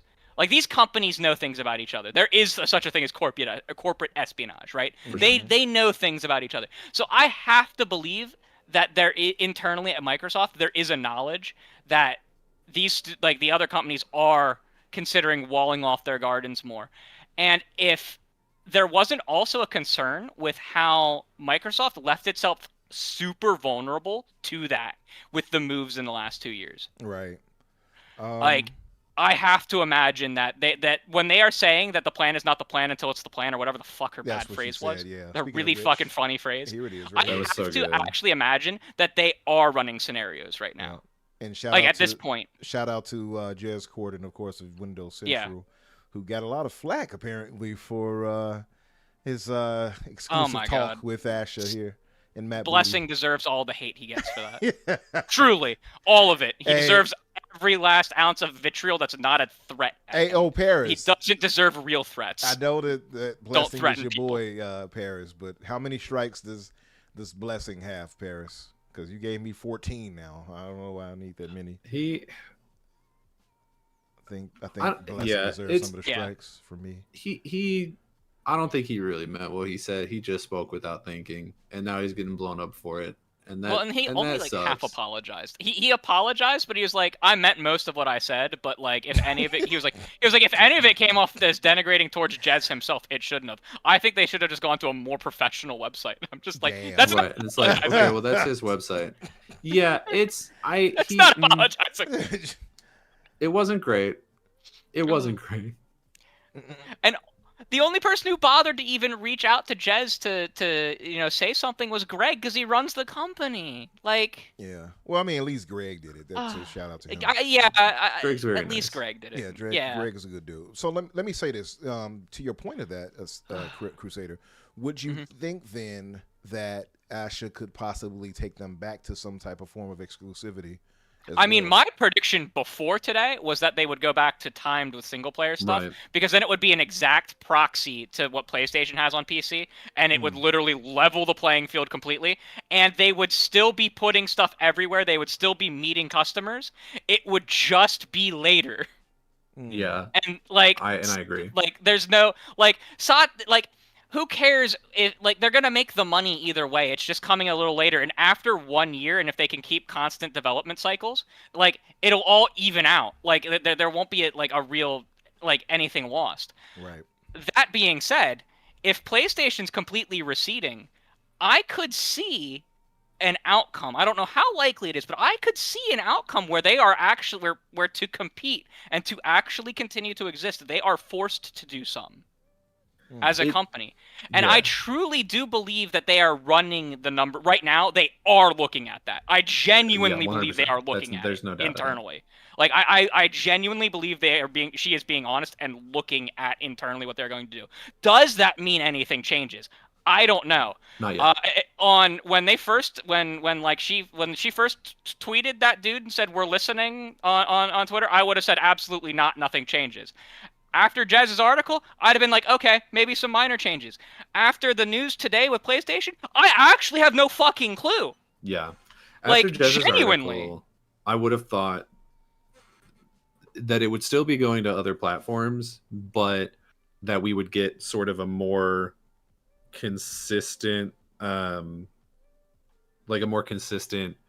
would know how timing of everything it. would work. Yeah, it wouldn't be like we'll wait until the thing shows up on the bottom of the screen and tells us what the release date for PlayStation is. It would there would be, and it might not be 100% adhered to, but for the most part, we would know what the general idea of it was going to be. That's what I was expecting, and I was expecting to, exactly like you said, it would be like 6 months, a year, whatever, for the bigger stuff, and then multiplayer stuff maybe day one. Multiplayer stuff day one. Like Forza day one. Forza absolutely day one. But it does become this very uncomfortable situation. I don't like exclusivity. I think the world would be better if we didn't have it. If every platform just put their stuff in other places, and then we could compete on software and hardware separately, that would be the best case scenario for the industry. Unfortunately, if PlayStation really is pulling back on putting their stuff on PC, which I would have never seen coming, frankly. Same. Then that's not going to happen. Like, if PlayStation, who is in the pole position of this industry, is like, hey, that really cool thing that's great for consumers, we're going to not do that, and in fact do even less of it than we were doing before. First of all, I think they're picking a really bad time to do it. Because if you're coming in, if you're going to start doing this right now at this time when Xbox is like one of the biggest publishers in the industry, and they're under new leadership, which means they have basically carte blanche to change whatever they want. It's a bad idea, because you're going to you're cutting off your nose to spite your face. I said that in the green room, and that is what's happening. Is like, if this turns out to be true, which we don't 100% know yet. As far as we know, they're just talking about it, but who knows? They would be cutting themselves out of the PC ecosystem, which is already losing them money, presumably to just stop that stuff from going to Xbox eventually, because I can't imagine that they really had a problem with PC after they're bragging about how much money they're making on PC. So they're doing it just to not have their stuff be playable on an Xbox platform, which, like, okay, good for you, I guess. I don't know why that matters so much that they would rather not have the sales. But if that reciprocal sort of response from Xbox comes down, now you're cutting yourself out of the PC marketplace, plus whatever sales you could have gotten over on Xbox, and you're going to lose out on all of the third-party sales from one of if not the biggest publisher in the games industry. That's not going to fly. Like, if that's your plan, good luck selling it to the shareholders. Is all I'm saying, because you're going to lose so much money. And I think Microsoft's in the same position too. Like, it's so. Two things I want to add. Yeah. So first, I want to get the super chat. Well, I'll read Mig's point. Mig said, exclusives are supposed to be differentiators. Look at Nintendo; they create games around their hardware, and as a result, make some really special games. However, Mig, keep in mind, it's not just that they keep exclusivity; it's that Nintendo makes really high quality games, and they factor off that nostalgia. These are games that we've grown up with, and we're still getting. Microsoft stopped doing that in some ways. Sony stopped doing that, as we talked about earlier. I don't think Microsoft ever did it. Yeah, Microsoft didn't really ever do it. They did it with Halo. Sony did it, but then stopped. Halo. Yeah, it's true. Halo is about the Halo. True. Gears didn't even hit that kind of saturation. Yeah, and I think if they would have had the same type of mentality, Mig, and put out and stuck to the nostalgia factor, I think Sony and Microsoft would probably be selling crazy numbers of titles too, like Nintendo does. But again, Nintendo doesn't even have to put out good games for people to buy them. Yeah. Those games are trash, most of them.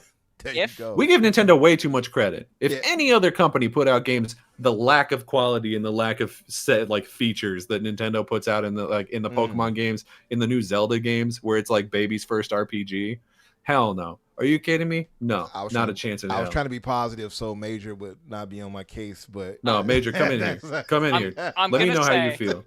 No one else would get away with the trash that Nintendo puts out, and instead we're like, "Oh, a new Mario! Please, heaven bless me with your ambrosia." Danny, meanwhile, you and I are gonna buy whatever Pokemon they. Yeah, I'm not saying I'm not part of the problem. Oh wow, he said all that just to be some part of it.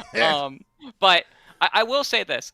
If there was a change to happen plausibly in exclusivity at Xbox, I do believe it is going to come from the business person who builds up platforms, who's saying that they are looking at everything and may have to change stuff. I don't necessarily think that the previous people, or that Phil and Sarah, would have gone back on anything. So if something's going to happen, it's going to happen now when the leadership is changing. Yeah, that's for sure. And I would also let me ask you all. Well, let me read Assassin's question. I'm going to point, and I'll go to this question, and we'll wrap it up. Assassin drops a $10 donation. Thank you, brother. He says, 1 week ago, we thought PlayStation would go day and date with PC. Phil and Sarah would lead Xbox for another 5 years, and Nintendo wouldn't bring back older Pokemon games. Never say never. Yeah, that's true.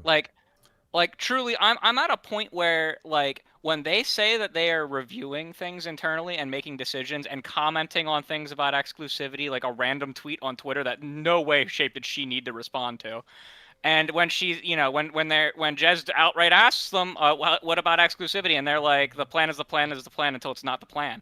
I do think at a minimum the quote gets worse every time. What? The quote gets worse every time. Truly. It's so... My friend was like, why can't I get paid $1 million to say quotes like that? Right. No, I think her version of the quote is totally fine. I just think it's really funny how every time we say it, it gets further from what she said. I'm the man. Plan is the plan is the plan until it's not the plan. That's the plan. I use my rubber band. But like that, like there are weird things that, like, yeah, it's corporate speak, but also they really do have to be looking at that right now. Yeah. Truly, like, the industry is going into a very chaotic moment. If PlayStation is pulling out of PC with their single player stuff, the industry is going to go into a chaotic moment. Truly. Yeah, it's going to be a bit of it'll be a nice turnaround to see. It's all obviously up to Toshino. Noshino, should I say? The funniest thing about that is that, like, realistically, when you look at it, if they did go back to that, the person who's going to get hurt the most by it is PlayStation. Probably, because, like, if Xbox goes back to a Cold War exclusivity with PlayStation, the Magnus is still going to support Steam. Right. Epic. Gotcha. They're putting out more games than ever. It's still going to support GOG. Yep. And, like, there's the argument of, like, why would people put stuff on the Xbox store? And that is a great argument. And, like, that is a totally different argument. But that device is still going to have so many fucking games on it. Also, That, too, like- I would expect a revitalization, if you will, of their horrid store too. I'm guessing. I'm going to guess by next June Yeah. they'll have something dropping to correct that. So Jez said that the current full screen experience is just a very like they're getting stuff working, and that the one that's the version that's really planned for the next one is supposed to be a lot closer to what we have on console right now. That was great to hear.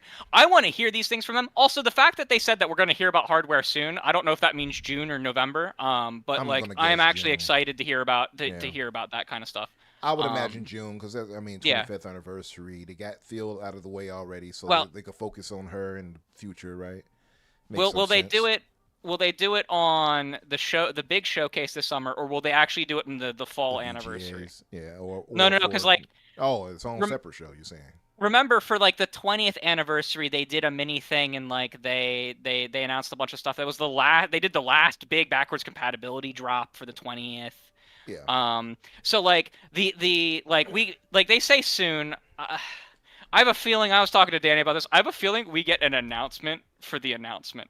I think they announce the announcement in June to say we'll come back in November and we're gonna Stay show off tuned the this hardware. fall Mhm. for And and like that's gonna be annoying, but like that's way better than we've had for the last 2 years of like it's coming. Can we see it? It'll be No. interesting. I think. I mean, there's two ways I would see it. Is either at the summer showcase or at Jeff's show in the winter. This one of the two. Yeah, I would imagine. because like I said, I was actually confident. I put my foot down that as of yesterday that they were going to go to timed exclusivity to just match PlayStation. Because like Satya's happy. Who gives? Do you think he really gives a shit if it's coming day one or it's going 2 years later? It's still going to that customer. Customer's still going to buy it if they're there. So But now I'm like, I don't know. So Assassin had one last question, and we can wrap it after this. He says, a question for the panel: if Xbox determines exclusivity is needed, how do they do that? Take away games from PlayStation and cancel their PlayStation ports, or do they go the Crash Bandicoot route, sell the IP and launch on other platforms, make new IP to be exclusive? Either way, Microsoft will make people very unhappy. He says They don't care. So They don't fucking care. This is If why- they decide that they are going back to exclusivity, they'll just be like, okay, well, we tried that and it didn't work. Now we're not going to put your stuff. They're not going to take stuff off of the marketplace. Like stuff that's already there, you'll still have. And But if it's like, announced, they're probably not going to cancel anything that is announced.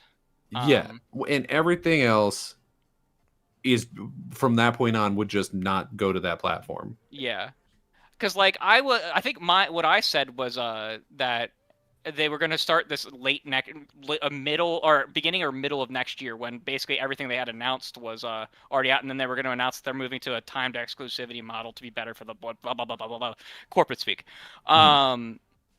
Now I don't know how they announce it. However, I do have to remind you that there are people who are on PC who are not going to get to play Horizon 3 unless they buy the whatever PlayStation it has to be on. They are not going to get to play the end of that trilogy if PlayStation pulls back from their stuff. This is not a situation that's going to be unique to Xbox.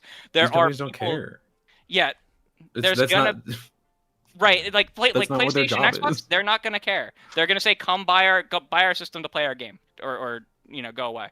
I also, by the way, when I say Xbox is pulling into exclusivity, they're gonna still be on PC. They're not gonna pull back 100%. from PC. They're not gonna pull back from Steam. But like, I definitely could see them pulling back from their consoles. 100% for can now see single-player them. stories, right? For games, Yeah. rather, should I say? I don't think that, and again, I think it'll be similar to PlayStation, where PlayStation, the rumor is single player. Right? That single player is what's being pulled back. I genuinely think that Microsoft will still put its multiplayer stuff anywhere, and I actually think that could still include Halo and Gears. But like, I would put $25 down to charity. In fact, I'll say it right now. I'll put $25 down to charity that Elder Scrolls 6 is at least a timed exclusive. yeah, I can but see that. and we will you two pick the charity that goes to if I'm wrong. Well, and we talked about this before. I think it would have been a timed exclusive even without any of this, because I think just by proxy of the console coming out earlier. Yeah, if the conversation is that it's going to be a launch or Yeah. near launch game for the next console, yeah, they're not going to put that day one other places. Yeah. But Yeah, like I think I you're would, right. Makes the most I sense would- that it would be exclusive for a while at least. If there's leverage to be had, the next game that Microsoft can really do it with would be Elder Scrolls 6. Like truly. Yeah. Like Yeah. that is the single player game that Mhm. like they have to get it right. I'll kill them if they don't. I'll be so mad Shortly if they after screw up. would I've been waiting since 2011.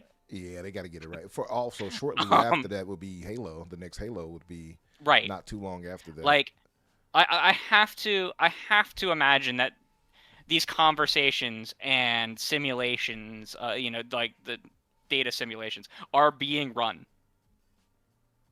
Like they'd be fools not to. yeah, for sure. Whether they act on anything, whether the simulations tell them to act on whatever, they're a very data-driven company. I don't know, Mhm. but I have to. You have to imagine that with the state of things that we know as of today, that they have to be thinking about it. Yeah. Well, Gray says anything but the games for Umbra charity. What? I don't know. What's that mean? I don't know. What do you mean by that, Gray? What do you mean? It's Are you implying I don't buy games, brother? I buy so many free. I don't know. I buy so many. You buy more games than I do, but you also buy games at full price that you haven't played like 4 of the games That's before, so and then you need to true. play them like Resident Evil. Yeah. You're a crazy person for that. I got way too many games that I have to get through. I don't want to say it that way because it sounds like a chore when you say it that way. I gotta get. No, through these. your backlog should be treated as like the stuff that you have available to you to enjoy, not necessarily something you have to get through. Yeah. Now, I am gonna say that if you're buying them at $70, it probably is something that you have to get through at least a little bit. Mm-hmm. I buy my nonsense at like $6. Like Dead Island 2, I got the complete edition Oh, for I love $8, that and game. I'm like, I'm not passing that up. That's Oh. $8. I've heard that's great. Yeah, you keep telling me it's great. So it's like $8. I'll throw that on the backlog. Oh yeah. I don't know that. Dead Island 2 is just dope. And if you got it that cheap, oh you can't. You got a good deal. Truly, it's $8. By the way, it's $8 right now on the Xbox Marketplace. Oh yeah, well worth it. Talos said Forza Horizon 6, Gears, Halo, the ones that mean something to the Xbox console are on PlayStation. Fable, he mentions. Fuzzy Tomato said, ask Chat GPT what they should do. That might be how they strategize now. Yeah, so like just because one is on there doesn't mean they'll keep putting more on there. Yeah, Like, they can okay, change the no Halo reason to CE think that. remake is on there, but that doesn't mean that like the next Halo has to be. That's I think true. it would be because it's a multiplayer game. Yeah. But like just because Fable is on there doesn't mean like the Fable sequel would be. Also, I'm gonna say it outright. I don't think it's likely at all, but like we're far enough out that if like they determined it, they could cancel that PlayStation port. We've seen plenty of third parties cancel their ports randomly for Xbox when they're like, we don't want to. I could add Like, one more there's- wrinkle to it. They could just keep the single player story for Halo on Xbox and PC, and just give the multiplayer portion over. Yeah, like there's lots of weird things that they can do. Mhm. I honestly, I think it's more likely that they would just not put it on there at all and just Yeah, not have right. it be that confusing. But yeah, I don't sure. know, Yeah. brother, we are talking about Microsoft that released Windows 8. Like, I mean, confusing is like their middle name. They look at the way they fucking named the consoles. Call the next console the 720 as well. It's the last thing I'm gonna say, and then I'm done. 720. I Just think call it'll it that. be the Fusion. That's my name. No, I'll come up with the Xbox I'm Fusion. I'm saying call it if they want to build on like what was famous, call it the 720 and rebuild the like the brand image of the 360. Like, just do it. So with that, we had a pretty robust show. 3 hours in, Yeah. man. Wow, time flies. I wish I could stay here and we could have fully fleshed out more, but this is more than good enough, I believe. Assassin says if Microsoft wants me to turn on my Xbox, it makes Fable exclusive. That's all. Hey, I get it. I still, even though I have this high-end PC, I still believe I will buy the next Xbox though. Like knowing me.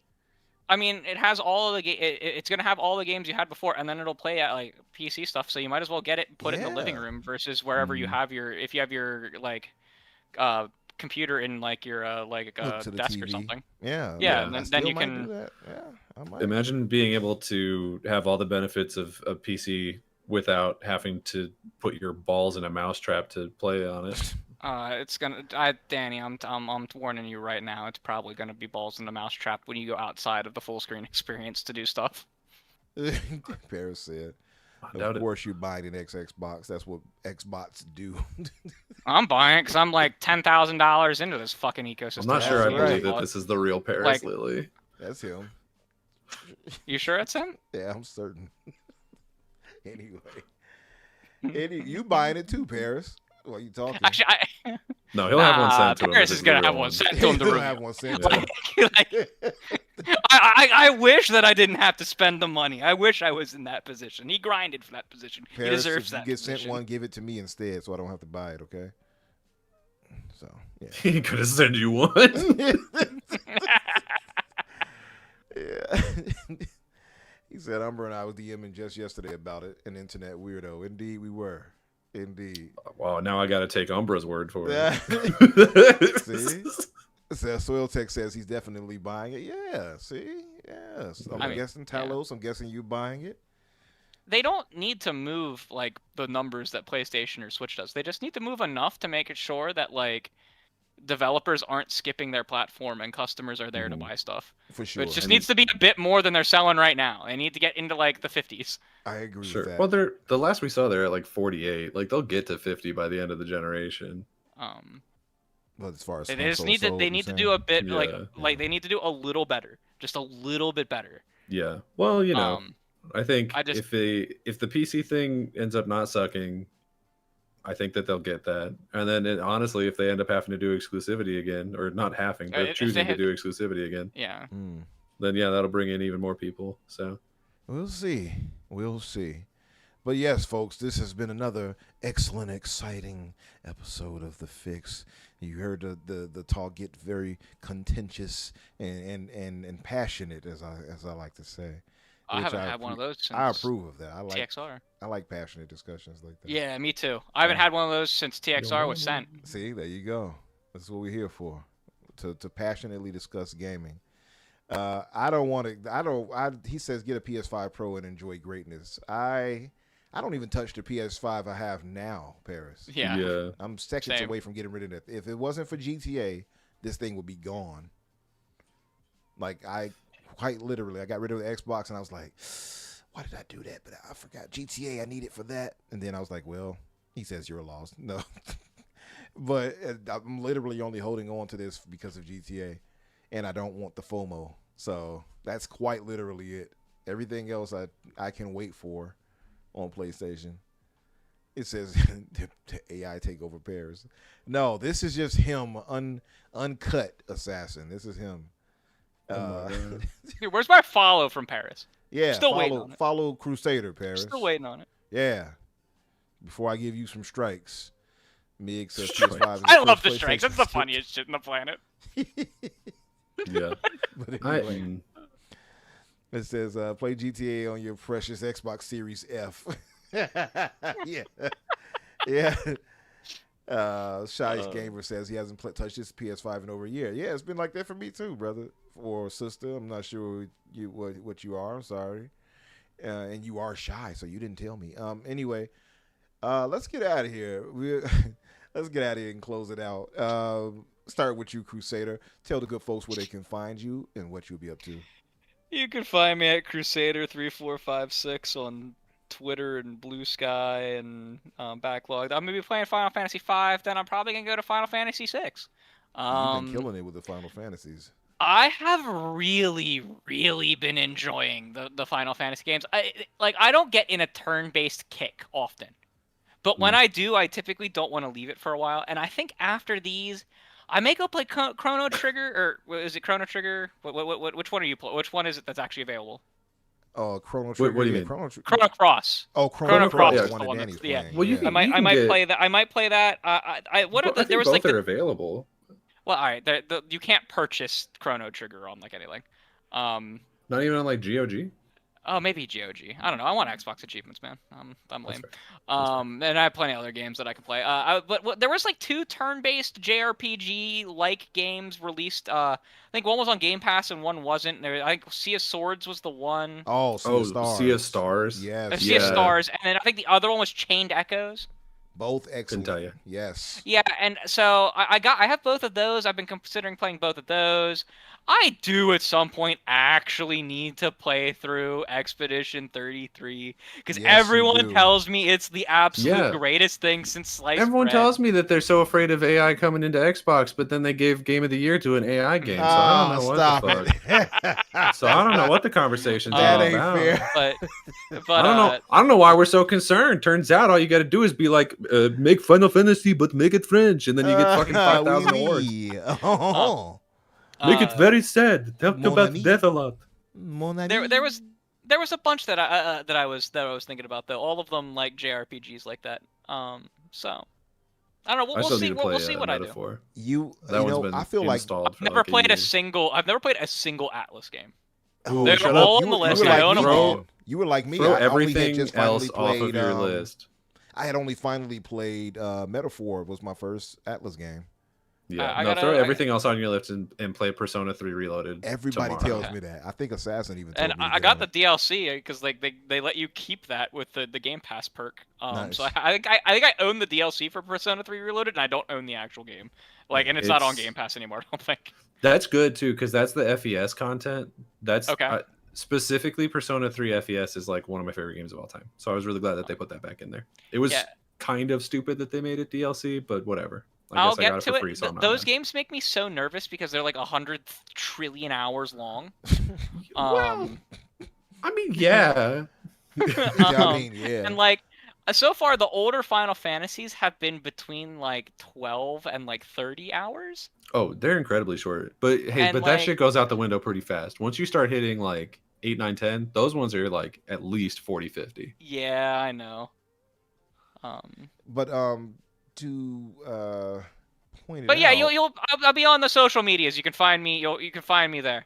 Okay. In Paris, it is become of you. It is incumbent of you to. I'm making up a word here. It is required of you to go and follow the co-hosts, co-stars here, or else I don't know what I'll do. But yeah, and of course, Daniel G. Tell the good folks where they can find you and what you'll be up to. You can find me on my other podcast, Ready Set Replay. It's mostly a retro games podcast. We're playing games from the year 2000. So we're about to put out our video for Icewind Dale on Tuesday. That one's going to be really exciting. I'm excited for that. And we are almost done with, on our rewatch series, Star Trek The Original Series. So we're having a lot of fun playing and watching things from the past. If any of that sounds even remotely interesting, I'd be thrilled to see you over on Ready Set Replay on Spotify and or YouTube. Nice. Family in the chat, thank you all for coming through, spending time with us. We really appreciate it. We know there's probably 3 or 4 shows on right now of good people in the community that you know could support and probably did and came back to us and back and forth and all of those things. So we appreciate your time. You too, Paris, even you. If that is your real name. Right. If that's really you, ML, Paris ML. Yo, and But- congrats to Paris for his promotion. In all seriousness, he got promoted at Oh, his did he? InfoSec job today. Yeah, he posted that a little bit ago. I So know congrats, who to- Paris, on that. I know who to go to for a loan that I'll never give back, a permanent loan, if you will. Hey, Paris, hit a brother up. No, congratulations to you on that. Yeah, for myself, Infinite Umbra or Umbra Infinite, you'll find me either way on social media, be that Twitter or Bluesky. And coming up, of course, on Tuesdays is the Xbox Factor. That's at 12 o'clock Eastern. Myself, Boom, and Jamie Moran. And, of course, back here with me and the fellas on Thursdays at 8 o'clock Eastern. And, yeah, we're going to get out of here. You guys have a good weekend. Play some good games. Enjoy. Later, Gray. Talk with you guys later.